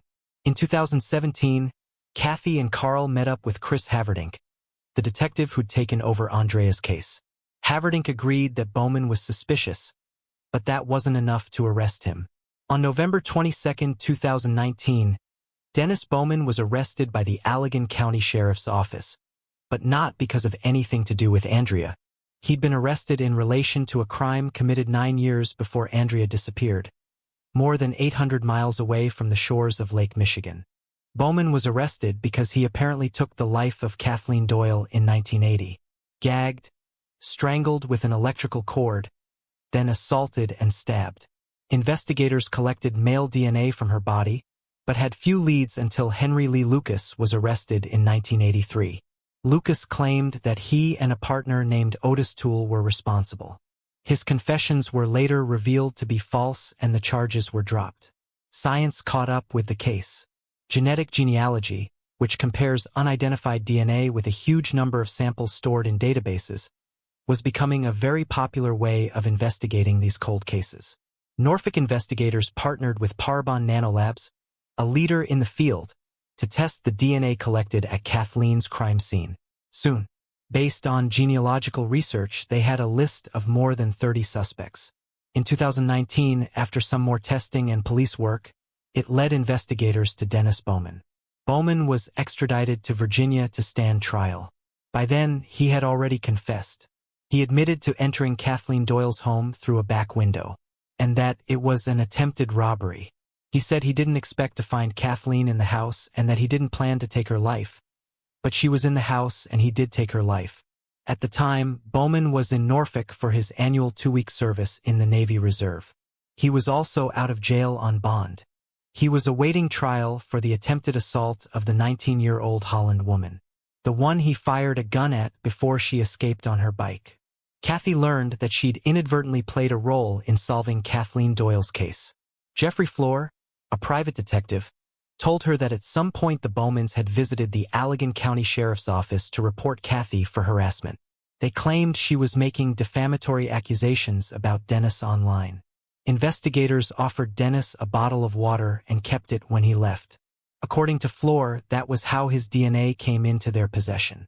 In the first week of February of 2020, with a thick layer of snow blanketing the ground, police returned to the Bowmans' property. There was a forensics team on site this time with a crime scene tent and dogs in the backyard. Officials appeared to be concentrating on one area in particular and they had started to dig. Later that day, the police held a press conference.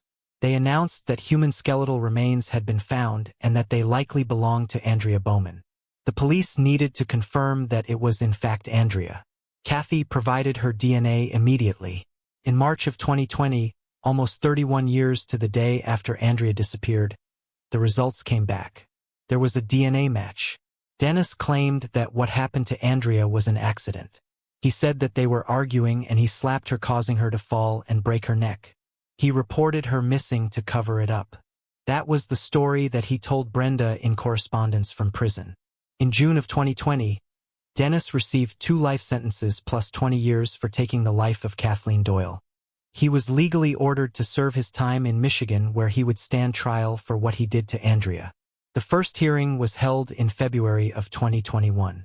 Brenda took the stand first. She tearfully recounted how she'd made missing persons posters because she really believed that Andrea had run away. She said she learned the truth only after Dennis was arrested in the Kathleen Doyle case. When she was asked whether Andrea had ever accused Dennis of abusing her, Brenda said yes, but that she didn't believe the allegations were true. That's a lie, she told Andrea, and you know it. It was Brenda who told police where to find Andrea's remains. In a call from prison, Dennis had confessed to burying their daughter in the backyard. Brenda said she didn't believe him at first. They hadn't lived in their house in Hamilton when Andrea's life was taken, so how could he have buried her there? To Brenda's horror, Dennis explained that he'd moved their daughter's body to the new property as soon as they signed papers for it. The cement slab in the yard was the headstone of a grave that Brenda never even knew was there, in the shadow of the house she and Dennis shared for nearly 30 years. He didn't lie this time, Brenda told the detective when Andrea's remains were found. He didn't lie. As other witnesses took the stand, Dennis sat quietly in a green shirt, bow tie, and face mask. On December 22, 2021, Bowman pleaded no contest. He was sentenced to an additional 35 to 50 years in prison for taking Andrea Bowman's life. Bowman confessed to an assault from 1979. The crime was featured on the front page in the Holland Sentinel published October 18, 1979. The article detailed a very violent attack on a 27-year-old woman who early on a Sunday morning was bound, gagged, and assaulted by an intruder in her home. The perpetrator took cash before fleeing the scene and was described as a white man between 25 and 30 years old with sandy hair and wire-rimmed glasses. He was estimated at 5 feet 6 inches, 150 pounds, and according to the young woman, her assailant was wearing a leather jacket and dark pants. The newspaper published a police sketch of the suspect, his ink-blotted pupils staring blankly from the front page. According to the lead detective in the case, there had been a recent uptick in reports of prowlers in the neighborhood where the crime had occurred. Police suspected that the attacker might have committed other crimes. This potentially means that there are a lot more cases that could be tied to Bowman. For those wondering, the Racine County Jane Doe was later identified as Peggy Johnson. Peggy was never reported missing. She was last seen at a homecoming dance in Harvard, Illinois in 1994. Most people who knew her assumed that she had just run away. An aunt worried enough to take out a classified ad in the paper, but nobody seemed to suspect that something terrible might have happened to the auburn-haired girl. Peggy disappeared shortly after her mother passed away, the sole parent in her low-income household. The 19-year-old found herself orphaned and homeless with a developmental disability that made it difficult for her to get a job. She met a nurse named Linda LaRoche who offered her work as a live-in housekeeper and nanny to her children. The teenager jumped at the opportunity. But, over the next 5 years, LaRoche abused Peggy Johnson, beating her, starving her, and forcing her to live in a crawlspace. The violence culminated in 1999, when LaRoche allegedly ended 23-year-old Peggy's life and dumped her body in Raymond, Washington. No one could identify her, so she became known by the place where she was found, the Racine County Jane Doe. 20 years after Peggy's life was taken, Wisconsin police received a tip from a concerned citizen about a nurse who confessed to taking someone's life who worked for her in the late 1990s. Racine County authorities announced both Peggy's identity and LaRoche's arrest. In May of 2022, a judge in Racine County sentenced Linda LaRoche to life in prison without the possibility of parole. She was also given an additional 5-year sentence for hiding Peggy's body. Peggy's step-aunt, Jenny Schroeder, had this to say to LaRoche: "Slow, miserable time in your cage."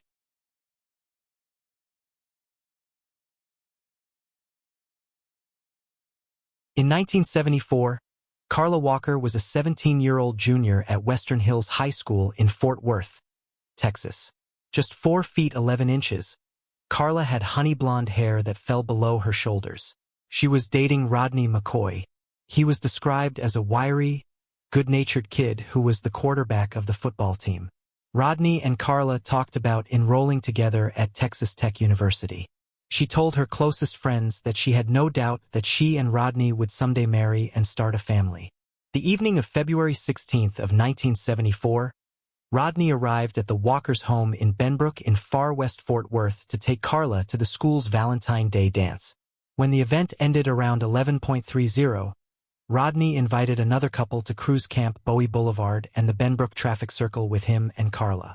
They stopped at a couple of teen hangouts, Mr. Quick Hamburgers and Taco Bell.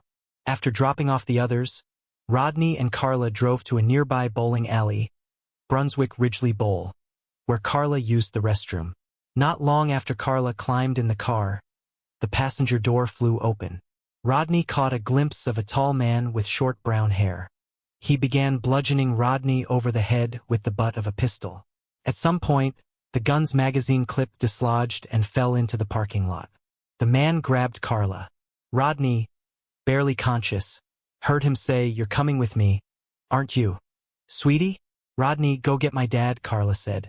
"Go get my dad." Rodney came to the driver's seat sometime around 1 a.m.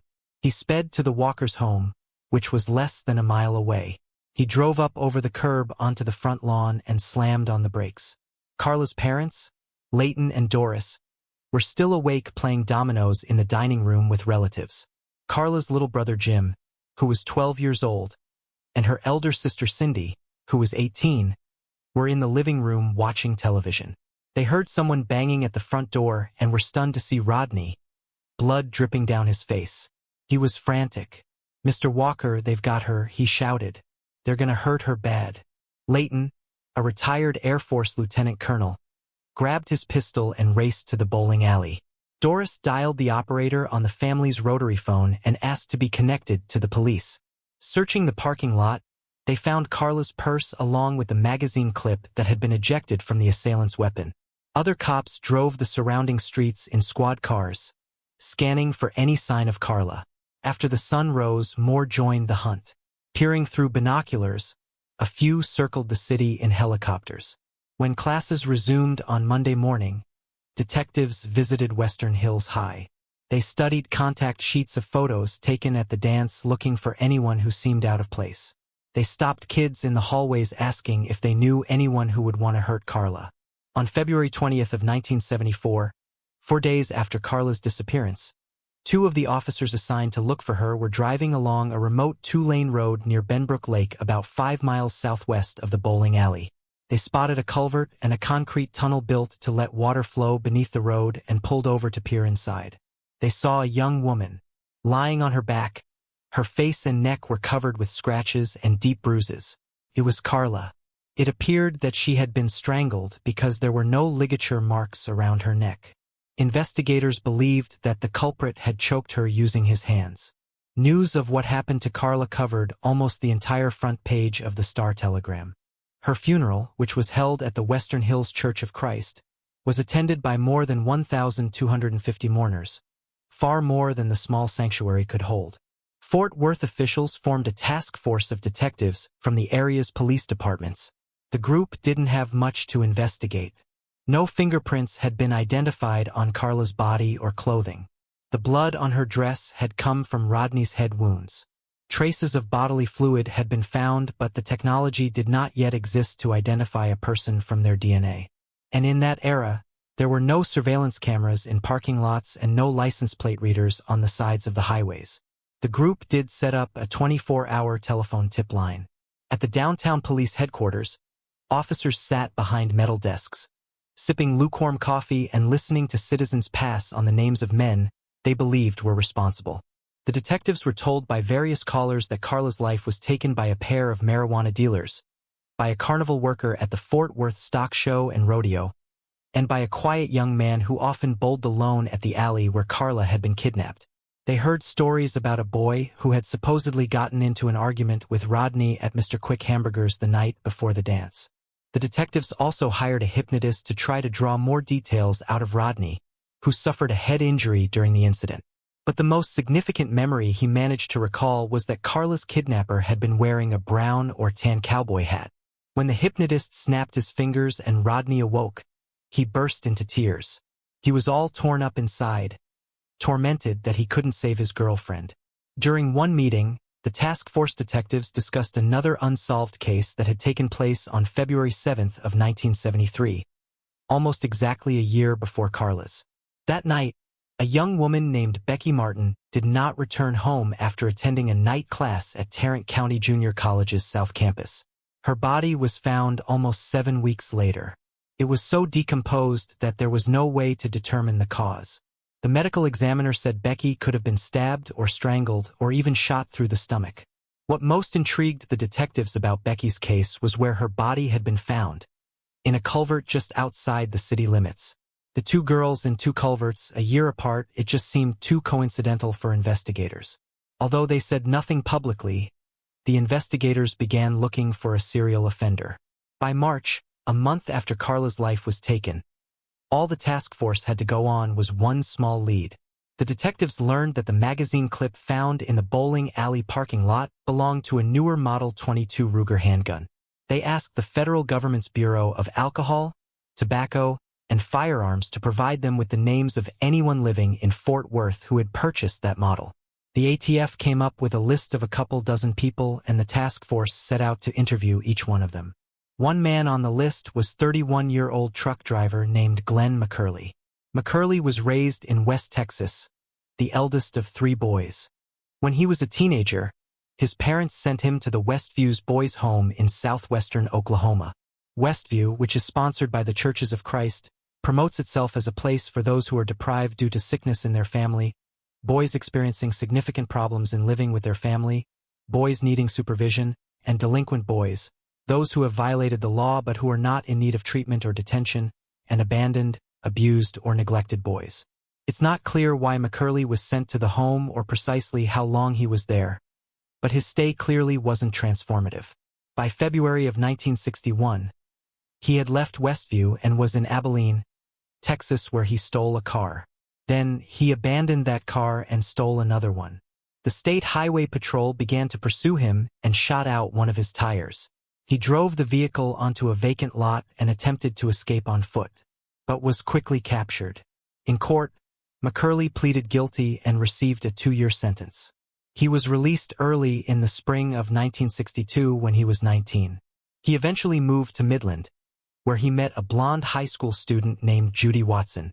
On February 16 of 1963, McCurley married Judy in a Baptist church. The young couple moved into a small rental home. McCurley eventually got a job as a truck driver for the U.S. Postal Service with a route to Dallas, Fort Worth area. Judy gave birth to 2 sons, Craig and Roddy. Then, in 1972, McCurley moved his young family to a neighborhood in West Fort Worth. McCurley and Judy enrolled their boys in the public elementary school, and they joined Ridgely West Baptist Church, hauling prefabricated slabs of concrete to construction sites. Judy worked at the church's daycare center. One man who knew McCurley did note a distasteful habit. He'd see a pretty girl and say something like, "Take a look at that." In early March of 1974, 2 detectives arrived at McCurley's home to interview him about his Ruger .22 pistol. When the officers asked about the gun, McCurley said that it had been stolen 6 weeks earlier from his pickup truck while he was fishing. He then agreed to come to downtown and take a polygraph test, which he passed. The task force promptly eliminated him as a potential suspect. By late spring of 1974, investigators still had little to show for their work. The task force didn't officially disband, but many of the detectives were ordered by their supervisors to return to their other cases. Strangers would occasionally call the Walkers' house, many of them anonymously, claiming they had information about who ended Carla's life. Layton talked to all of them. He took notes and kept them in a metal box the size of a cigar box. He wrote down names and addresses of potential suspects, and he drew circles on maps where he had been told the culprit lived. He was not going to rest until he knew the man responsible was behind bars. When Carla's younger brother Jim turned 16 and got his driver's license, he began spending his free time helping his dad hunt for the perpetrator. Sometimes on the anniversary, he would prowl the parking lot of the Brunswick Ridgely Bowl looking for anyone suspicious. Jim took boxing lessons at the Panther Boys Club, joined the high school's wrestling and football teams, and played in the end went on long runs through his neighborhood. "I wanted to be ready in case I ever came across the culprit," Jim said. "My plan was to overpower him and take him someplace far away, maybe somewhere out in West Texas where no one can hear him scream." On February 19th of 1977, almost precisely 3 years after Carla's body was found, someone came across the body of 25-year-old June Ward, a vocational nurse lying next to a curb in South Fort Worth. June was naked except for a bra strap wrapped around her neck. She'd been strangled and beaten over the head with what the one reporter described as a sharp, heavy object. Detectives who had worked on the Carla Walker task force couldn't help but notice the similarities between the 2 crimes. Then, on July 9th of 1980, the body of a 19-year-old woman named Denise Hogue, described in the newspaper as an unemployed drifter, was found a few feet from a creek bridge in South Fort Worth. She too had been strangled. 2.5 years later, in February of 1983, the body of Christy Tower, a waitress at the Family Billy Bob's Texas nightclub in the Stockyards, was discovered in a field north of the city. Her hands were bound with electrical wire, and another wire was twisted around her neck. Like the other crimes, Christy's case remained a mystery. Though a few days after her body was found, detectives received a curious bit of news. They learned that Christy's purse had been found in a dumpster behind Cheers, a bar on Champ Bowie Boulevard. Cheers was only a half a mile from the Brunswick Ridgely Bowling parking lot, the place where Carla had been kidnapped in February of 1974. Residents were getting more worried about the prospect of a serial offender. Such concerns grew when Catherine Davis, a 23-year-old aspiring model, went missing on September 9th of 1984. Her body was found in a field in far south Fort Worth. About a month later, on October 19th, Marilyn Hartman, a 25-year-old middle school teacher, was found gagged and strangled in her Fort Worth bedroom. Just 3 days after that, Cindy Heller, a 23-year-old Texas Christian University graduate and former beauty contestant, disappeared after last being seen near Hulen Mall. She was later found strangled in a creek bed on the Texas Christian University campus. The tragedies kept piling up. On November 26 of 1984, Catherine Jackson, another local middle school teacher, was found naked in her bathtub with the water still running. She had been strangled with a cord. 2 weeks after that, Angela Ewer, a 21-year-old part-time model and programmer for an FM rock station, left her fiancé's house in southwest Fort Worth. The following day, Angela Ewer was found dead. Her car was found abandoned by a highway in a southern part of the city, and her decomposed remains were eventually discovered in a field north of Fort Worth. On the evening of December 22nd, just days before Christmas, 21-year-old Regina Grover was seen with her boyfriend walking out of the Keg, a restaurant on Camp Bowie. She was found the next day, strangled and drowned in a creek under a bridge in North Fort Worth. Who was found in his bed at his apartment had been fatally bludgeoned. Fort Worth women, especially those living in the southwestern part of the city, were panicking. Local media reported on skyrocketing gun and mace sales. When the police department offered a free seminar on self-defense, more than 3,000 attended, most of them women. The police department formed another task force. "We're going to break this thing," Police Chief H.F. Hopkins promised. Detectives questioned every suspect, from ex-cons with long rap sheets to a freelance photographer. The investigation, though, was fruitless. The only welcome news was a lull in crimes. The culprit, if it was one culprit, seemed to have retreated. That was until February 24th of 1986. Partially wrapped in a blanket lying on a hillside near a park in central Fort Worth. She had been strangled, but the police could not identify her through the usual means, fingerprints or dental records, nor did they receive any reports about a missing woman that might have provided a clue. Another year passed, and then another, and this time it really did appear as if the unknown man committing all these crimes had retreated for good. Carla Walker's little brother Jim had not given up. After graduating from Western Hills High, Jim had attended Sam Houston State University, where he read books on serial offenders and took courses in abnormal psychology so that he could better understand what he described as the criminal mind. After he graduated from college, he moved back to Fort Worth and applied to become an officer with the city's police department.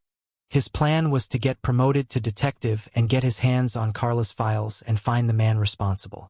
During a training session at the academy's firing range, however, Jim noticed something was wrong with his eyesight. A doctor later diagnosed him with a congenital eye condition. Forced to drop out of the academy, he went to work in security at a local office of defense contractor General Dynamics. But he continued hunting for the man responsible. After his father passed away in 1987 of a heart attack, Jim dug through the notes in Layton's metal box looking for new leads to pursue. After his mother passed away in 2015, Jim purchased his parents' home and moved into it with his wife. "I wanted to be there in case somebody ever got a conscience at 3 in the morning and showed up to confess," he said. In January of 2019, Detectives Leah Wagner and Officer Jeff Bennett decided to take another look at Carla's case after Jim made a request. Among those they re-interviewed was Carla's then-boyfriend, Rodney McCoy, who had moved to Alaska as soon as he graduated from high school to work on an oil rig, telling his family that he needed to get as far away from Fort Worth as possible. He eventually returned to Texas and was living near Austin when Wagner and Bennett reached to try to locate new witnesses. Investigators posted a message on the police department's Facebook page. They got a couple dozen responses, including one from a woman who claimed that her ex-husband had grown up in the same neighborhood as Carla and had kept a stash of newspaper articles about her case, which he occasionally reread. A likely sign, said the ex-wife, that he was responsible. No doubt, to the ex-wife's disappointment. The ex-husband was able to prove he'd been out of town the weekend Carla's life was taken. What the detectives needed was physical evidence. And the best physical evidence they could hope to find, of course, was the culprit's DNA. Since Carla lost her life, the technology of DNA identification had not only been developed, but had progressed beyond anyone's expectations. There were now even laboratories that specialized in genealogical mapping, in which technicians use freely accessible databases to link DNA from an unknown person to the DNA of that person's relatives. Fortunately for Wagner and Bennett, Carla's dress and other clothing she'd worn the night her life was ended had been carefully packed away in paper bags in the police department's evidence lab, which meant there was a chance that technicians still could turn up a usable sample of DNA. After all these years, however, there was no way of knowing whether the DNA had degraded, which would prevent the technicians from compiling a full genetic profile of the man responsible. Once more, conducting DNA tests on Carlos Close could cost the Fort Worth Police Department as much as $20,000. Money that was more likely to go towards active cases. Wagner and Bennett were determined to find at least one good lead, but they knew the odds were against them. Their investigation took an unpredictable turn. Vincent Strange was a 40-year-old Fort Worth aerospace technician and true crime buff. In 2017, he created a podcast about unsolved cases in Texas. His first story was going to be about Carla Walker, whose case he had read about while poking around the internet. He interviewed Carla's siblings, Jim and Cindy, as well as a few of her friends. One person who did listen to it was Diane Kuykendall. Diane had gone to school with Carla. Carla always smiled at her in the hallway, even though they didn't really know each other. Diane said it made her feel good and that she wishes that there was some way that she could pay Carla back. Diane decided to fly to Nashville to attend CrimeCon, an annual 3-day true crime convention that most recently attracted some 5,000 people. She brought along 80 copies of a pamphlet she had written about Carla's case. She handed out the pamphlets to the likes of Dateline's Keith Morrison, Fox News' Nancy Grace, and Paul Holes, a retired investigator who works for the Oxygen Network. Paul Holes was intrigued and convinced Oxygen to pay $18,000 to cover the cost of DNA testing on Carla's clothes. At a lab in California, technicians found some intact, untainted bodily fluid were found. From that fluid, they were able to develop a full DNA profile, which they uploaded to CODIS, a nationwide law enforcement database that contains the DNA of millions of criminal offenders. CODIS, however, couldn't find a match.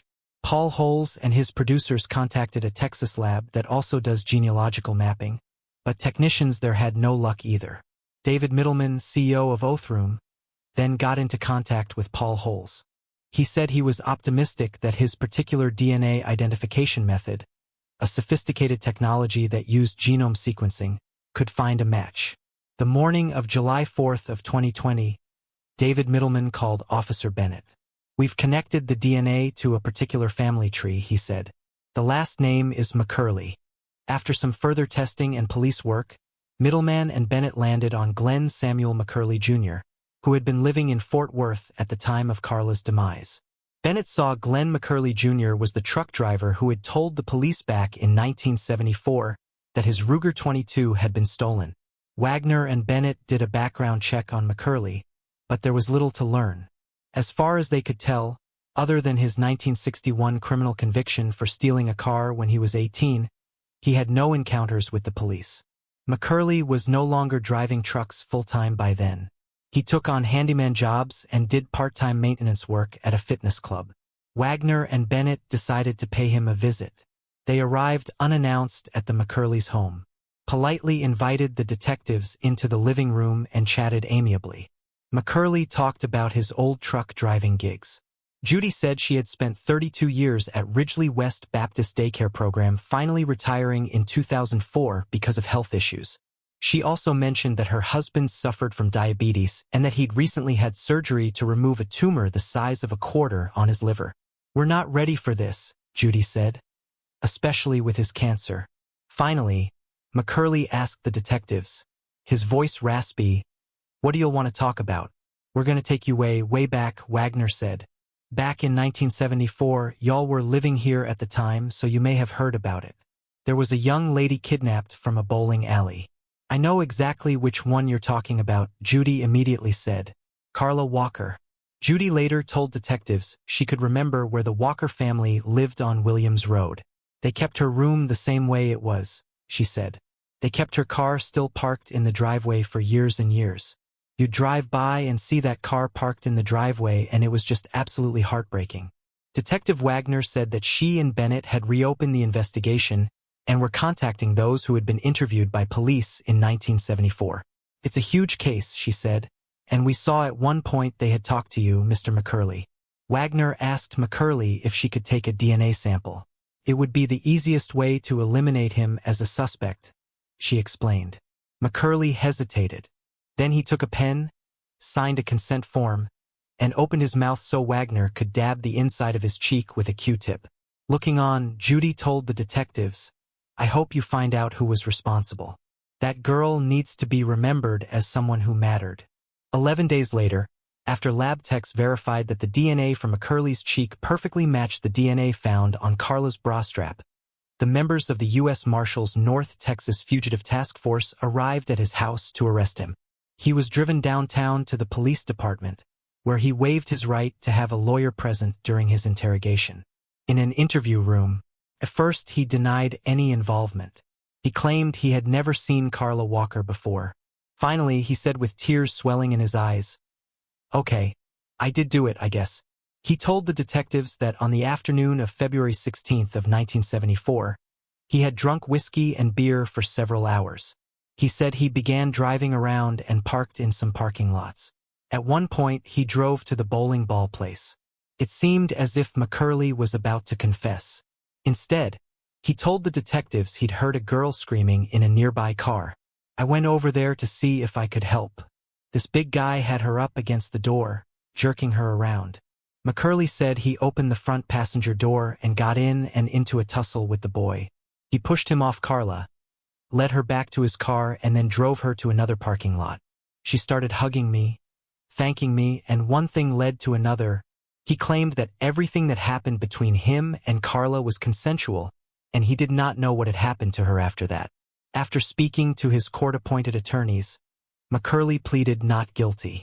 His attorneys argued in their court filings that Othram Labs' DNA test was flawed, and that Wagner and Bennett had coerced McCurley into a false confession. The attorneys also portrayed McCurley as feeble. This man poses no threat to anyone. As far as I can tell, he has led an utterly uneventful life. 9 months later, on June 16th of 2021, the first pretrial hearing open to the public took place. McCurley was pushed into the courtroom in a wheelchair.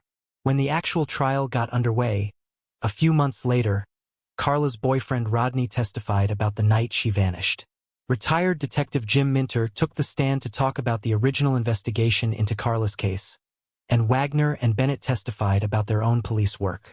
Prosecutors D.A. Vignan and Emily Dixon unfolded the powder blue dress Carla had been wearing the night she was abducted and presented it to the jury. They also played 3 hours of the videotaped interview that Wagner and Bennett had conducted with McCurley after his arrest, and then the prosecutors revealed a surprise piece of evidence: McCurley's .22 Ruger, which he claimed had been stolen. Police had discovered it during a search of his home, hidden away in a compartment above a door. The case, of course, was open and shut. On the third day of the trial, McCurley changed his plea to guilty, and the judge quickly sentenced him to life in prison. In the aftermath of the trial, there were still a lot of questions. Why would Glenn McCurley, a man with no violent criminal record, have committed such a sadistic crime? Was it an impulsive drunken act? Or was McCurley a depraved serial offender who was also responsible for taking the lives of other young Fort Worth women? And if he was a serial offender, why did he suddenly stop in the mid-80s? Did he have a genuine change of heart? Was that even possible? Investigators believe McCurley is responsible for many other crimes, and the investigations are currently ongoing.